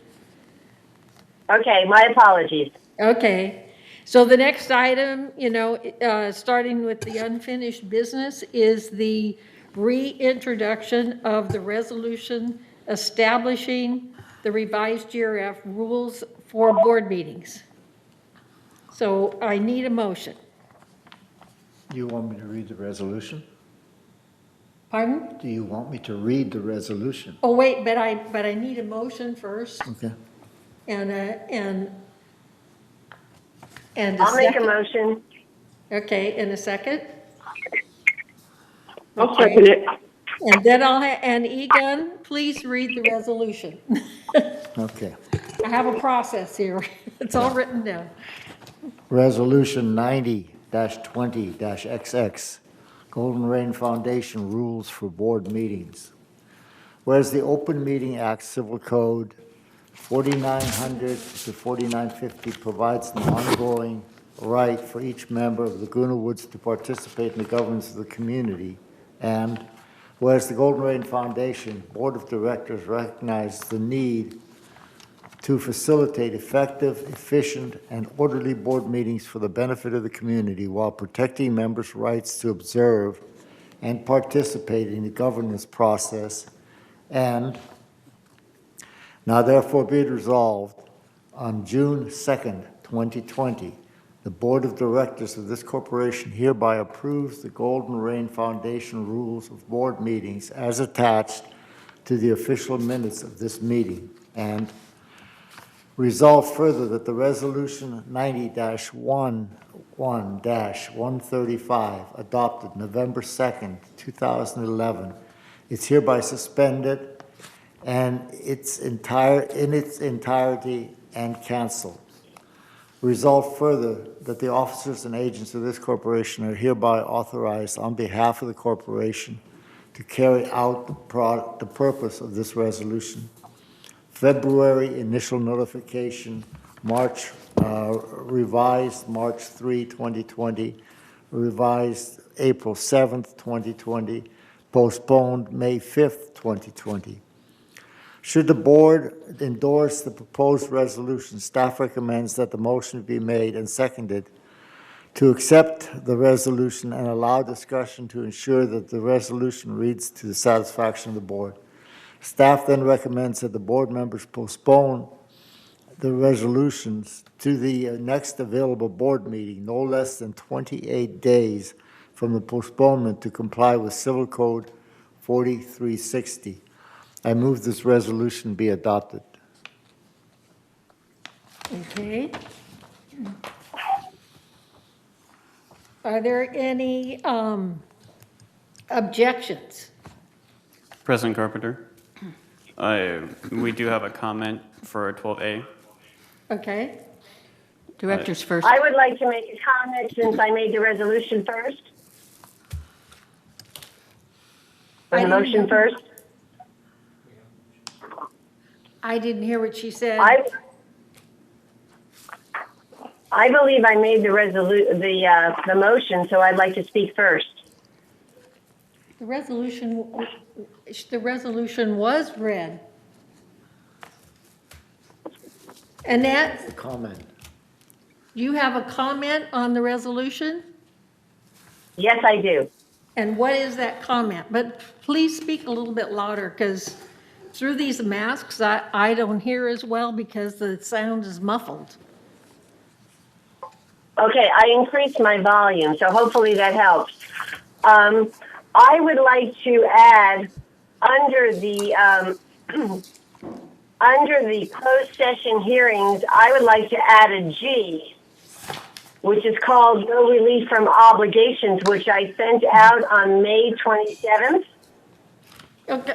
Okay, Annette. We were going to discuss that. There are several areas that need to be edited, and I got your comments, but we were going to do that in closed session where Kelly is so that we can ask any legal questions that we need to. And at this point in time, we want to approve the resolution, and then in closed, we can make the editing changes. And I do have, rather than trying to do it here. That sounds wonderful. I have no further comments. Thank you for your comments, Bunny. Okay, all right. President Carpenter, we do have one member comment on this agenda. Okay. Okay. Our member comment is from Dick Radar from 270D, as in David. Can you hear me okay? Pardon? Are you able to hear me okay? Is it better without the mask? I can hear you fine without the mask. Okay, I'll just stick it aside for now. Okay. Could someone carefully read the Golden Rain Foundation rules for board meetings and make needed corrections? The following is not a complete list, but serves as an example of what needs to be done. On page 13 of 13, the first line in red says permitted to her boards. Her needs to be changed. On the same page under item D, fourth line down, final and finding, the latter should be changed to binding. Thank you. Okay, I noted that. Thank you, and it's basically an edit. Mm-hmm. Okay, thank you. Thank you. All right. Are there any other comments?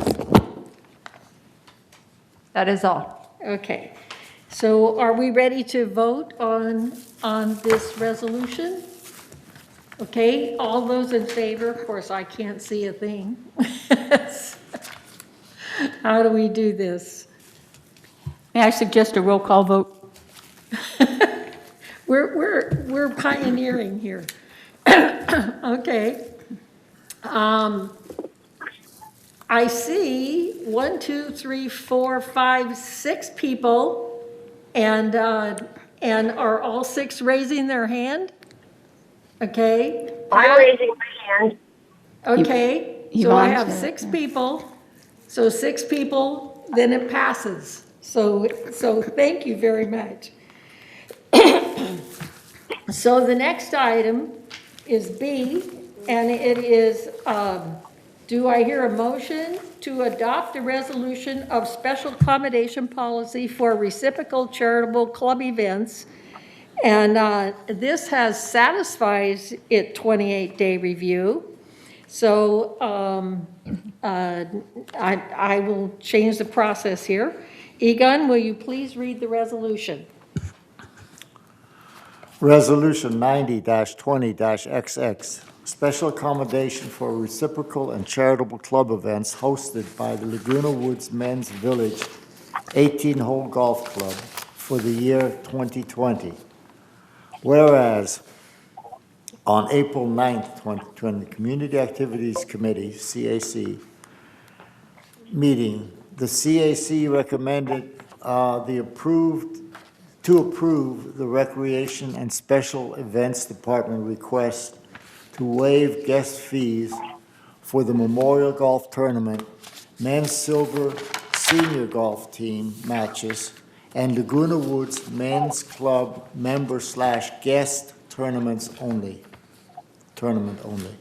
Whereas the men's 18-hole golf club of Laguna Woods hosted a number of events that market to non-residents or fundraise for the foundation of Laguna Woods Village. The Memorial Golf Tournament benefiting foundation of Laguna Woods Village, revenue loss $15,750. Men's silver golf team matches, revenue loss $1,368. Laguna Woods Men's Club member/guest tournament, revenue loss $1,330. Whereas each event has a variety of goals, formats has been changed differently over the years via approval of the GRF president. Whereas March 12 CAC meeting, the committee discussed and approved that a policy be created and presented to the GRF board on April 7th. Whereas at the April 7 GRF Board of Directors meeting, the board voted unanimously to have staff report be evaluated, discussed, and revised at the April 9th CAC meeting. Whereas the 18-hole men's golf club is requesting that that facility and golf fees be modified to accommodate the aforementioned events.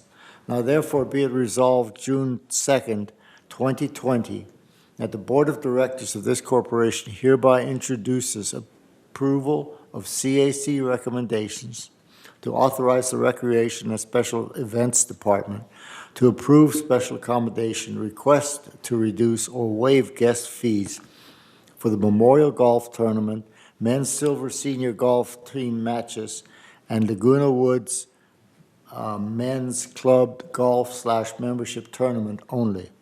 Further resolved that the members and agents of this corporation are hereby authorized to, on behalf of the corporation, to carry out this resolution. May initial notification, the 28-day notification for remember review and comment to comply with Civil Code 4360 has been satisfied. I move this resolution be adopted.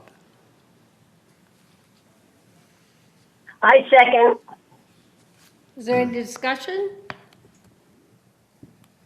Okay, if there are no objections, the resolution for special accommodation policy for reciprocal and charitable club events is approved by unanimous consent.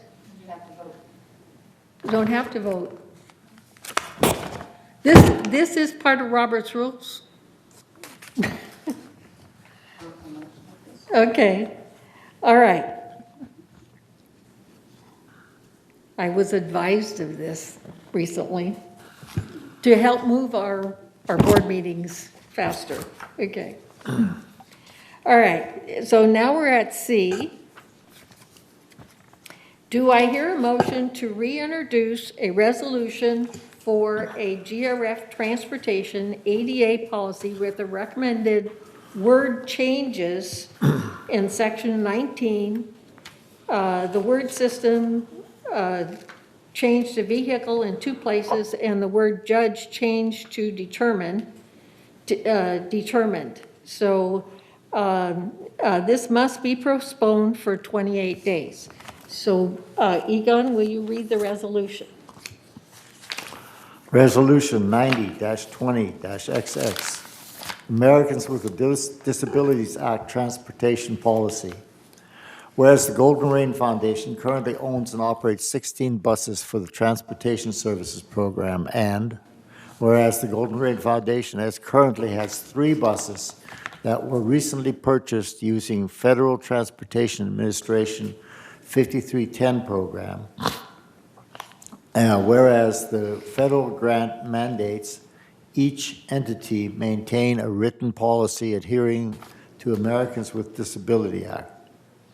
Whereas the Mobility and Vehicles Committee recommended revisions to the ADA policy on March 3, 2020. Now therefore be it resolved on June 2nd, May 2020, that the Board of Directors of this corporation hereby adopts the revisions to the Americans with Disability Act policy, and resolve further that the officers and agents of this corporation are hereby authorized on behalf of the corporation to carry out this resolution. May initial notification, June reintroduced. Should the board endorse the proposed resolution, staff recommends that the motion be made and seconded to accept the resolution and allow discussion to ensure that the resolution reads to the satisfaction of the board. Staff then recommends that a member postpones the resolution to the next available board meeting, no less than 28 days from the postponement, to comply with Civil Code 4360. I move this resolution be adopted. Do we have a motion? I second the motion. Okay, thank you. As far as the discussion, I need to make a comment on it. And the time when we brought this up, we suggested that there were some words that should be changed, and that was change the word system to vehicle. And then the other word on page 7 was from judge to determined, and that was not included in the document that was in this package. So I just want to make sure that that gets done, and because that, as Siobhan and staff know, that was approved by Kelly, and I just wanted to make sure it got in there. So are there any objections? No objections? I don't have an objection. Bunny, this is Annette. Okay. I would like to have a discussion. I don't object to this at all. And the only question I had was on agenda item 12C, page 5 of 12, on the second bullet. It says birds, reptiles, amphibians, rodents, and cats must be kept in a securely enclosed carrier container. And the only thing I wanted to say about that securely enclosed, locked, I would like to see that container locked. It doesn't have to be a lock. It has to be some way where it's just not, they're enclosed and somebody's holding it by a hand. There has to be something that shows that, there's some sort of, nobody can just kind of press it and go out. You know what I'm saying? Funny. I can respond to that. I think that's when we put the word securely in there, it was understood that's what securely means. And which page is that? I know. 5 of 12. I'm on 5 of 12. Which The second bullet, under number 8. Okay. Yeah. We can discuss this with Kelly and still pass it to see if, because to me, securely does not mean locked. And basically, but we can discuss it if you want today with Kelly and closed, and then, we'll just move on. Thank you. And we can certainly add a word locked to that. Yeah, securely locked and closed. Because but it's for clarity. We can put the word locked for clarity.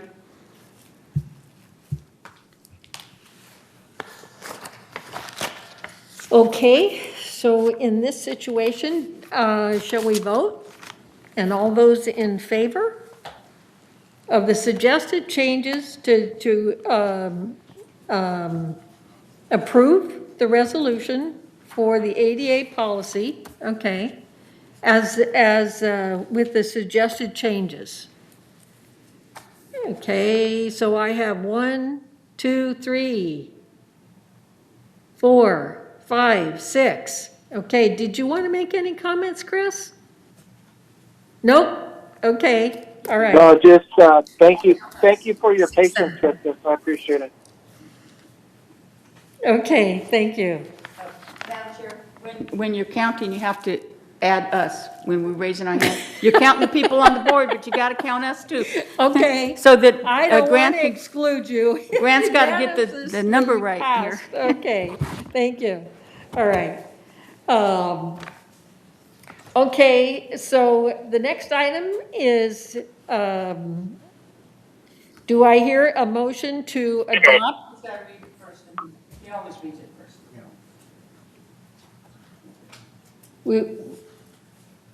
We're at item D. Okay. Do I motion to adopt a resolution for backstroke stanchions and flags at the pool, and the 28-day review has been satisfied? So Egon, do you want to please read the resolution? Resolution 90-20-XX, Pool 2 backstroke flags and stanchions. Whereas at the April 9th, 2020 Community Activities Committee, CAC meeting, staff recommended to approve the Recreation and Special Events Department recommendation to install stanchions and backstroke flags at Pool 2. Whereas pools 2 and 5 are considered the lap pools of the community, offering lane lines for recreational lap swimming. Whereas on November 8th, 2018, the CAC denied the request by lap swimmers to install backstroke flags at Pool 2, since Laguna Woods Village does not have a competitive swim program, nor does it host swim meets. Additionally, current lane lines have indicators, the long white stripe at the end of the line, to alert swimmers to the approaching wall. Whereas at the June 23, 2019 special CAC meeting, approximately 30 lap swimmers requested CAC approve to install backstroke flags. Whereas March 12, 2020, the CAC decided to reevaluate the request and directed staff to provide a staff report. Whereas the flags are used by backstroke swimmers to alert them that they are approaching the end of the pool, this is especially beneficial for swimmers who use flip turn method to accelerate off the wall and to minimize the risk of injuries. Backstroke flags are strung between stanchions via metal posts anchored to the pool deck using slip anchors, which allows them to be removed. Flags are pre-strung on 45-foot lengths across the pool. Whereas the majority of lap swimmers swim between 7 and 11 a.m., lanes for the backstroke swimmers will be used on a first-come, first-served basis. The flags would be in place during this time frame and removed for the remainder of the day. A screw cap would cover the stanchion when not in use. Whereas installation of backstroke flaps and stanchions will cost approximately $4,100, operating funds from Aquatics Center 690 material and supplies would be used to cover the expense. Now therefore be it resolved June 2, 2020, that the Board of Directors of this corporation hereby introduces approval of the staff recommendation to approve the Recreation and Special Events Department recommendation to install stanchions and backstroke flags at Pool 2. Resolve further that the officers and agents of this corporation are hereby authorized on behalf of the corporation to carry out this resolution. May initial notification. A 28 days notification for member review and comment to comply with Civil Code 4360 has been satisfied. I move this recommendation, I second it. I move this resolution be approved. Okay, and it's. I'll second. Thank you. Is there any discussion? So will all those in favor? 1, 2, 3, 4, 5, 6, 7, 8. Okay. has passed, unanimously passed. Okay, so my question is here, before we get into the committee reports, does anyone want to take a 5-minute break, or shall we continue? No, I wanted to take a 5-minute break. Okay, thank you. Yeah. I hope I can get in. This card is not working on this board.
Are we ready?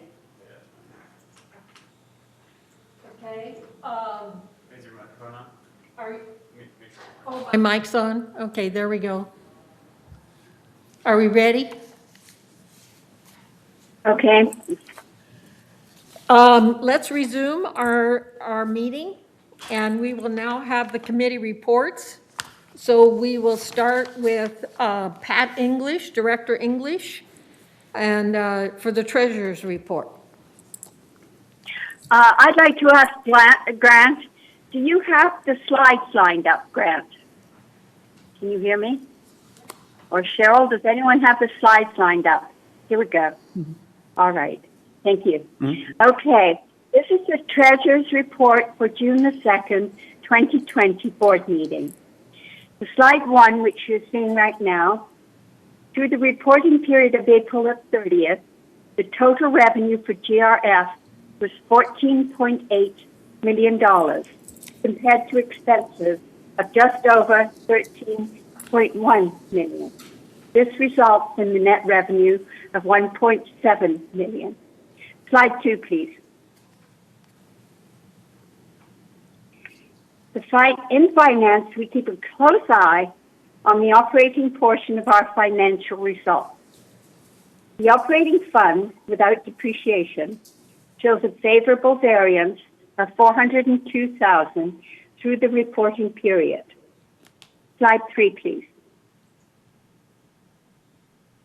Okay. This next chart shows the same actuals from the income statement, but compared to the budget. GRF ended the period better than budgeted by $614,000, of which $333,000 was due to the closure of facilities in mid-March due to the COVID-19 pandemic, and $109,000 was due to other timing issues. Slide 4, please. 4. Okay. This slide shows our most significant variances by category, with green bars representing favorable variances and orange bars representing unfavorable. Employee compensation and related costs, $402,000 due to the furlough of 212 employees during the COVID-19 pandemic. Materials and supplies, $123,000 favorable variance in several areas of operation due to the timing of expenditures. Outside services, $111,000 in several areas of operation, including aquatics, and golf, due to the shutdown of service in mid-March. Then I'm going on to the unfavorable. Some offsetting variances include, we should be on, yes, number 4 still.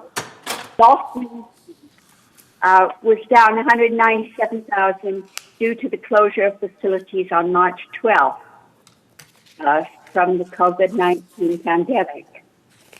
Golf facilities reopened on May the 11th. Trust facilities fees because fewer manas, $150,000 because fewer manas were sold. Year-to-date revenue generated from the $5,000 transfer fee is 12% lower than budgeted. To date, 228 manas were sold versus the budget of 248, compared to 233 in 2019 for the same period. And then another thing that hit us was insurance. Due to higher premiums at 10/1/2019, renewal for property and casualty insurance. Insurance premium increases were implemented after the 2020 budget was finalized. Significant changes in market conditions, catastrophic losses, including wildfires in California, and renewal situation required a new layered program structure to achieve the existing limits in the tight market. Slide 5, please. We do have sources of revenue other than assessments, such as fees and rentals. To date, we have received just over $4.3 million, as shown on this pie chart. By category, we can see that our largest revenue is broadband services. This is the internet, set-top boxes, premium channels, etc. Followed by trust facilities fees, 5,000 transfer fee per resale. And I will mention that it's the purchaser who pays the $5,000, not the seller. Unrealized gain, golf green fees and operations, and so forth. These revenues offset costs and keep assessments down. Okay. Slide 6, please.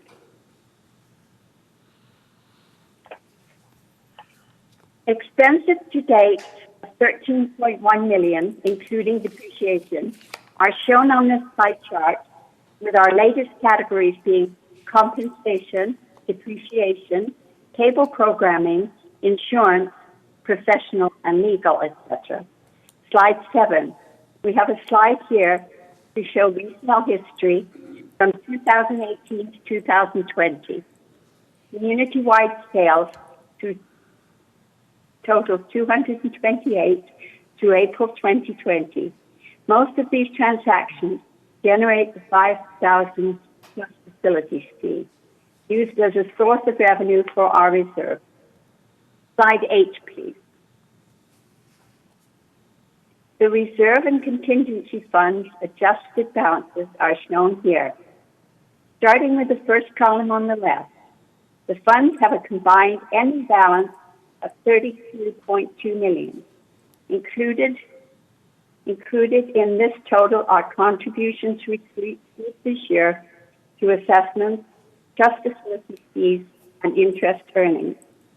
The second column shows the work in process of $9.9 million, reflecting the amounts paid for projects not yet completed. The third column represents the resulting adjusted fund balances of $22.3 million. Slide 9, please.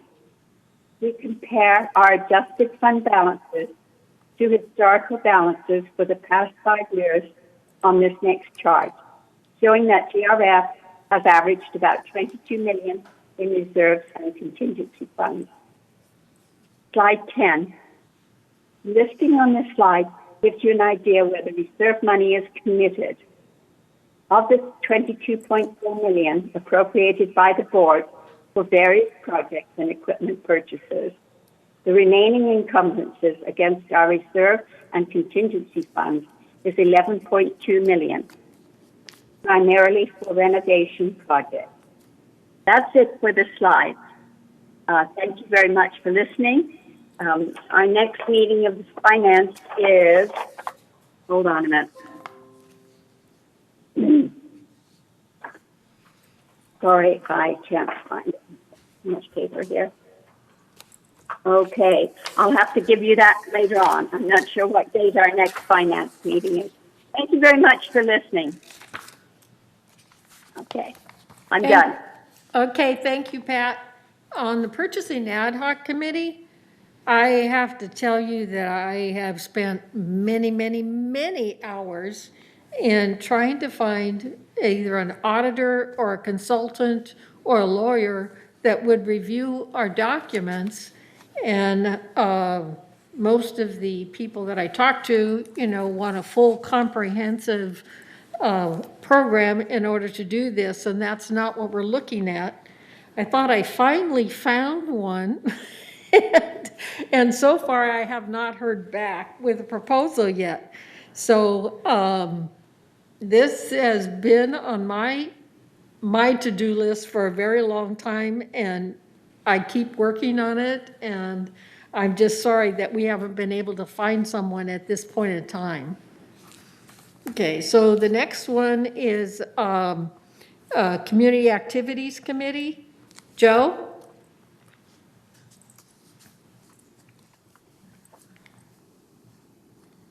Joe?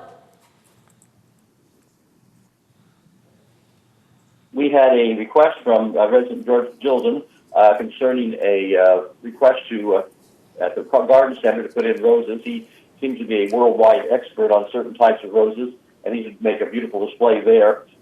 to enhance the community center, or not the community center, I'm sorry, the garden center.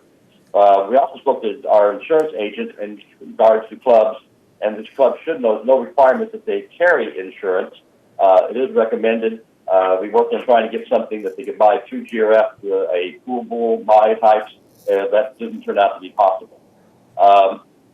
The other thing we coming up, we're looking for do something for entertainment for July 4th, 2021. There'll probably not be anything this year because of the virus situation. We're looking for different types of events that we can do for 2021. On behalf of CAC, I want to thank the GRF board for reconsidering actually the standings for the backstroke swimmers. It is really a big safety issue, and over the term that will last very tiny cost per person to use it. That does enhance the fact that we have more people who can do the backstroke because they'll be more comfortable doing so. Again, patience to all the clubs. I know it's very difficult during this coronavirus. So many activities are closed, but it is one of these things we're trying to save and protect lives.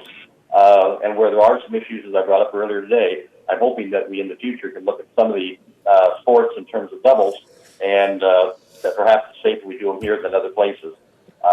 Anyway, again, thank you to the GRF board for what was done with the pool for the backstroke swimmers. Thank you. I would just like to add, I'm sorry to butt in like this, the next meeting of the finance is on June the 11th at 1:30, and it will be another virtual meeting. Thank you.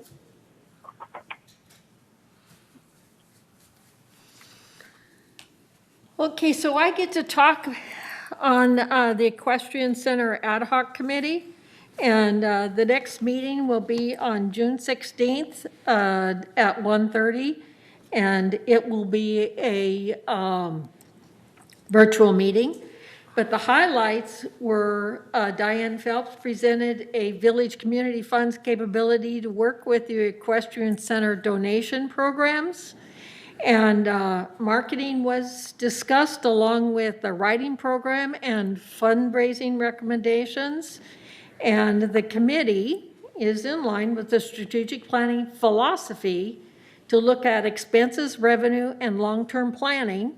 And the property with the coordination of staff and the clubs may be used for future fundraisers. So we are also researching a sponsorship program to accommodate new boarders.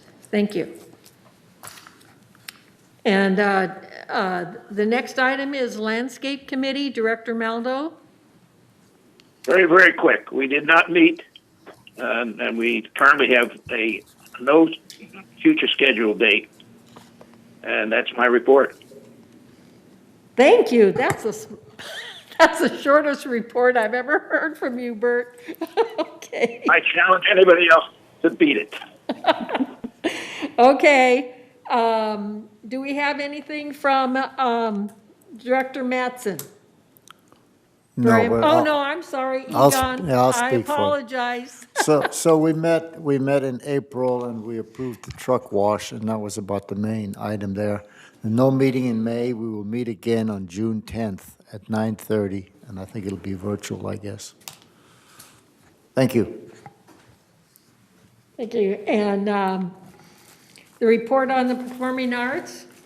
Yeah, the ad hoc committee met on May 14th. It was a closed virtual meeting because we also discussed contractual matters. So that was closed pursuant to Civil Code 4935. Sorry, I do not have COVID. I just have a little sore throat. Staff presented the committee with 3 options for moving forward. The recommendation was made to go forward with the planned renovation, awarding the bid as presented by one of the bidders. Some of the concerns at the meeting had to do with bylaw 2.1.4, where GRF says that GRF cannot purchase property or equipment over $500,000 without going to the corporate boards.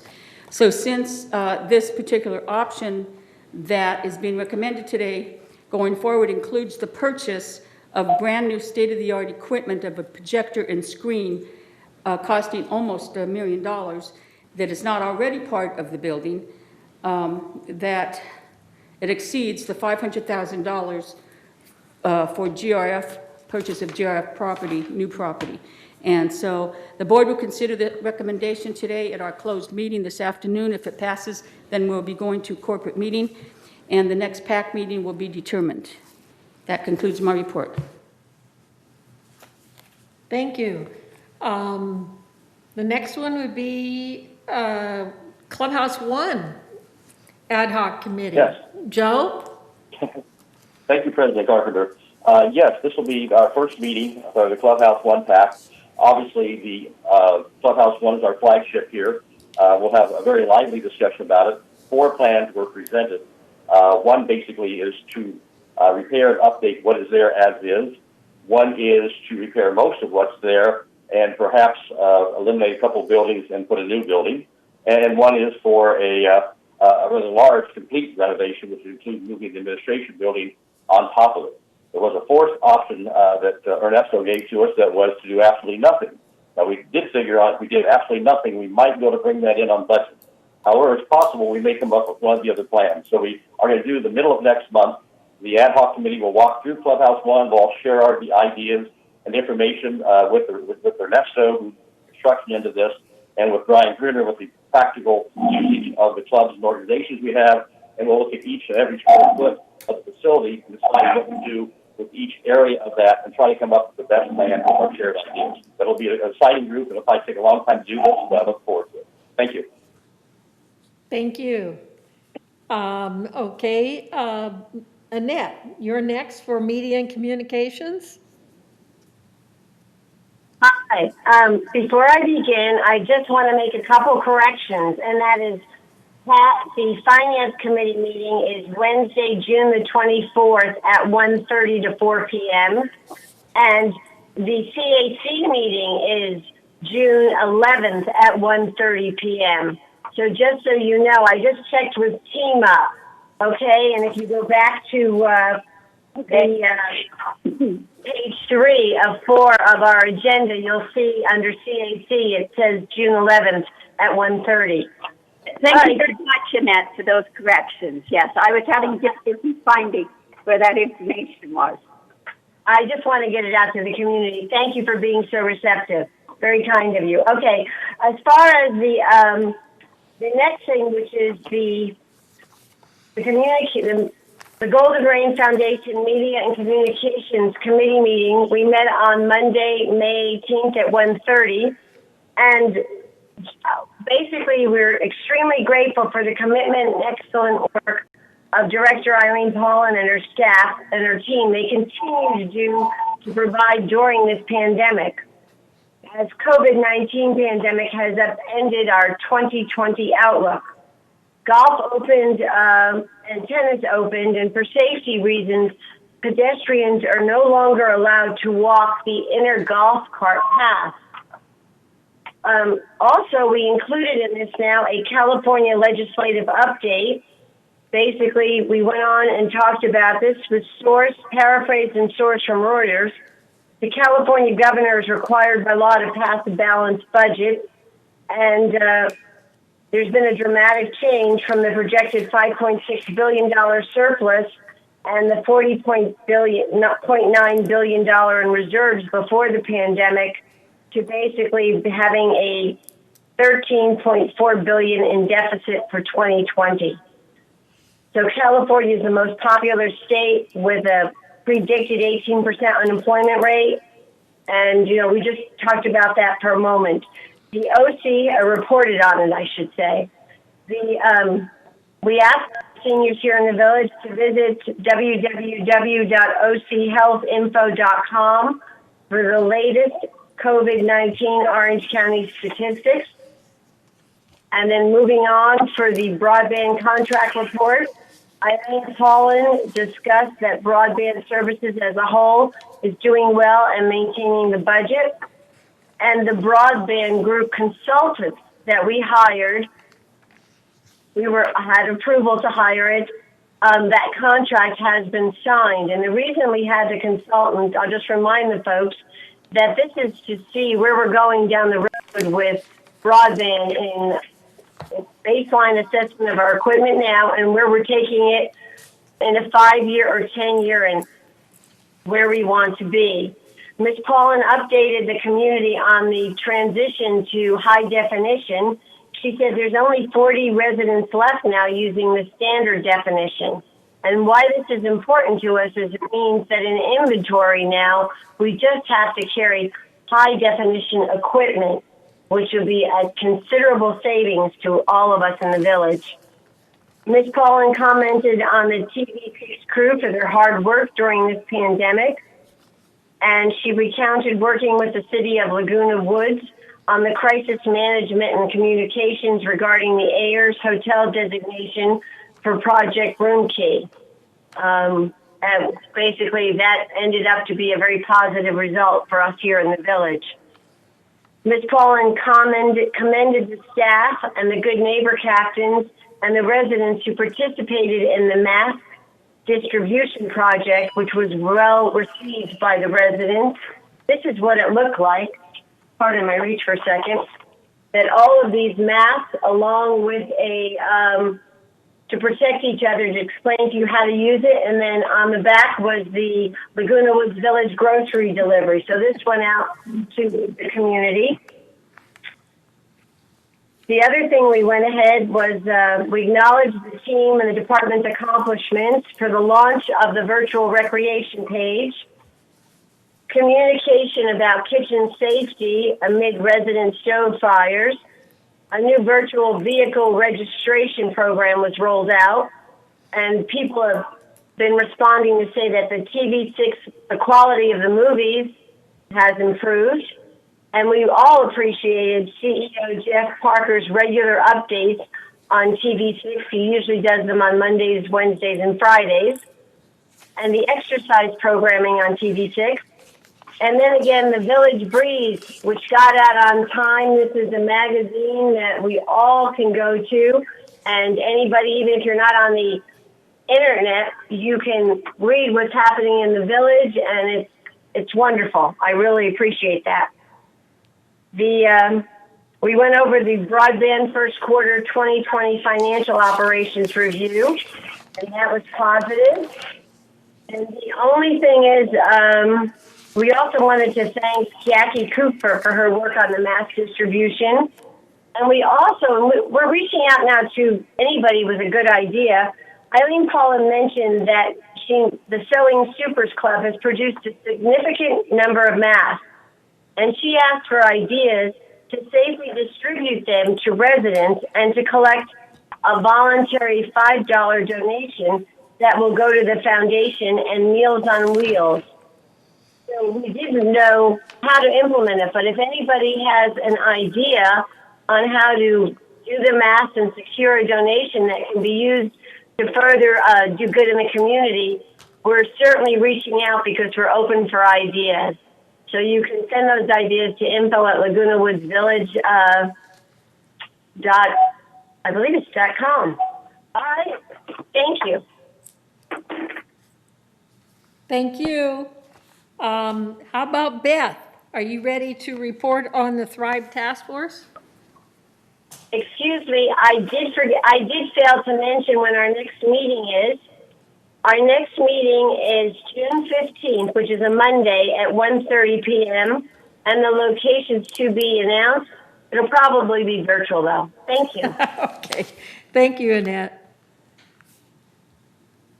Beth, are you ready to speak on the Thrive Task Force? Yes, the Thrive Task Force has not met this month, but we will be meeting, they did not meet in May. We will be meeting in June 24th, which is Wednesday at 9:30, and it probably will be virtual.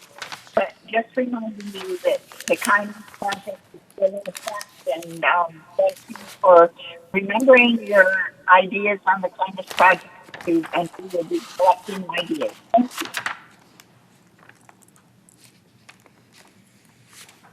Thank you. Okay, the Strategic Planning Committee, I think that's, will be determined. Did you want to say? Yes, Bunny. Okay. Yes, the Strategic Planning will be meeting. However, it'll be to be announced. We haven't gotten a date yet. Thank you. Okay. All right, thank you. Future agenda items. Wait a minute, go back, you finished. Pardon? You didn't- F, G, and you didn't finish the reports. I have, I apologize. I know you keep trying to get It rid didn't of me copy on today. my other one. Okay. All right, thank you, Judith. Okay, we have the report of the Mobility and Vehicles Committee, and that would be Judith. Okay, M&V report for June. Okay, we have not had a meeting since February. The buses continue to run on a reduced schedule, and ridership is still low. Staff is using this time productively, though, to update their procedural and training manuals. They are also working with Lyft, L-Y-F-T, rideshare company, to improve the service levels and reduce the no-show trips. So we're still having problems with those no-shows calling Lyft. And I think some training needs to be done with the people on the phones, how to ask the caller for their pickup locations, because just giving them your Manor number will not guarantee you a ride. They have to be more specific of where they're actually going to be standing, because Manor locations just doesn't cut it in this community because of our dysfunctional address system. So the most updated schedule for the buses is current on the website, and you can go under the COVID-19 section where they have reduced the schedule, so you'll get the most accurate schedule today. The next meeting will be determined if and when there is a need to have a meeting, and right now it's normally scheduled for August 5th. So that's a potential meeting going forward. That completes my report. Thank you. And the security, Director Tibbetts, can you talk? No, because he told me that his microphone was broken. And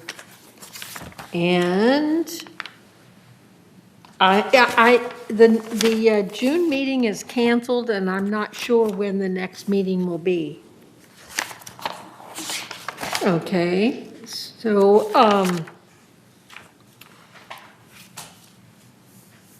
so we have the report on the village traffic hearings, and that would be Egon?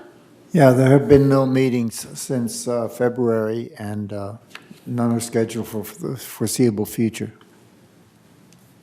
Thank you.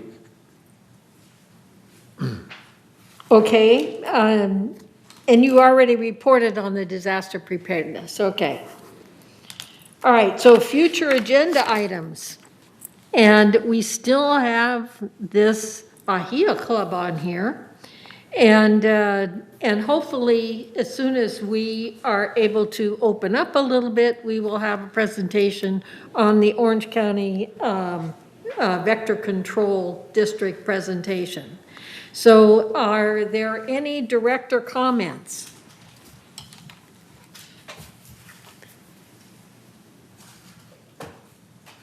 Anybody out there, our directors, do you have any comments? I have one, Bunny. Okay. I think of the circumstances under which we do these meetings and the area we cover, this is one of the best meetings we ever had. I think it went really smoothly. You did a really great job with it. Thank you. I didn't hear a word he said, but was it nice?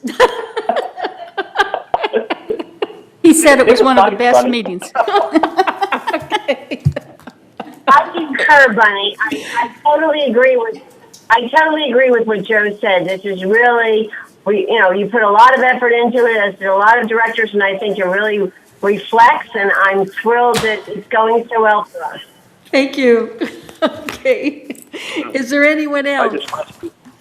I found it disconcerting that when you're in the boardroom, we don't see you. So basically, we don't see the full cadre.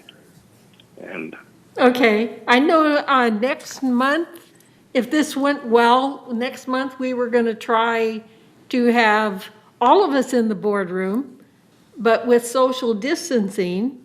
And basically some people would be in the back of the room with a laptop, right? And try it that way. That way, even though you're you're on the screen here, you would also be able to view people that are on the diocese. So I hope that will work, because it was a lot, even though I have the trouble of hearing, it was a lot easier to conduct the meeting here because of the fact that I'm not being cut off all the time. Okay, are there any other director comments? If there are no other comments, then we will recess this, and let's see. Did I hear somebody speak? Bunny, Yes? yes, but this is Annette, and I would like us to discuss this at close, because I noticed that somebody mentioned a price and said we have to basically have a all boards meeting, but I'm looking at the bid that we'll discuss in close, and I see that it comes under what's requested. So for lack of a better comment, I'll just say we'll discuss more of this at close, but I don't necessarily agree with the financial comment that was made. Thank you. Okay. All right, we're going to recess, and it is 11:57, 11:50, what, so almost 12 o'clock, so let's reconvene at 12:30. And we're going to the Sycamore Room, is that correct? We're going to the Sycamore Room, and I'll see you at 12:30. Thank you.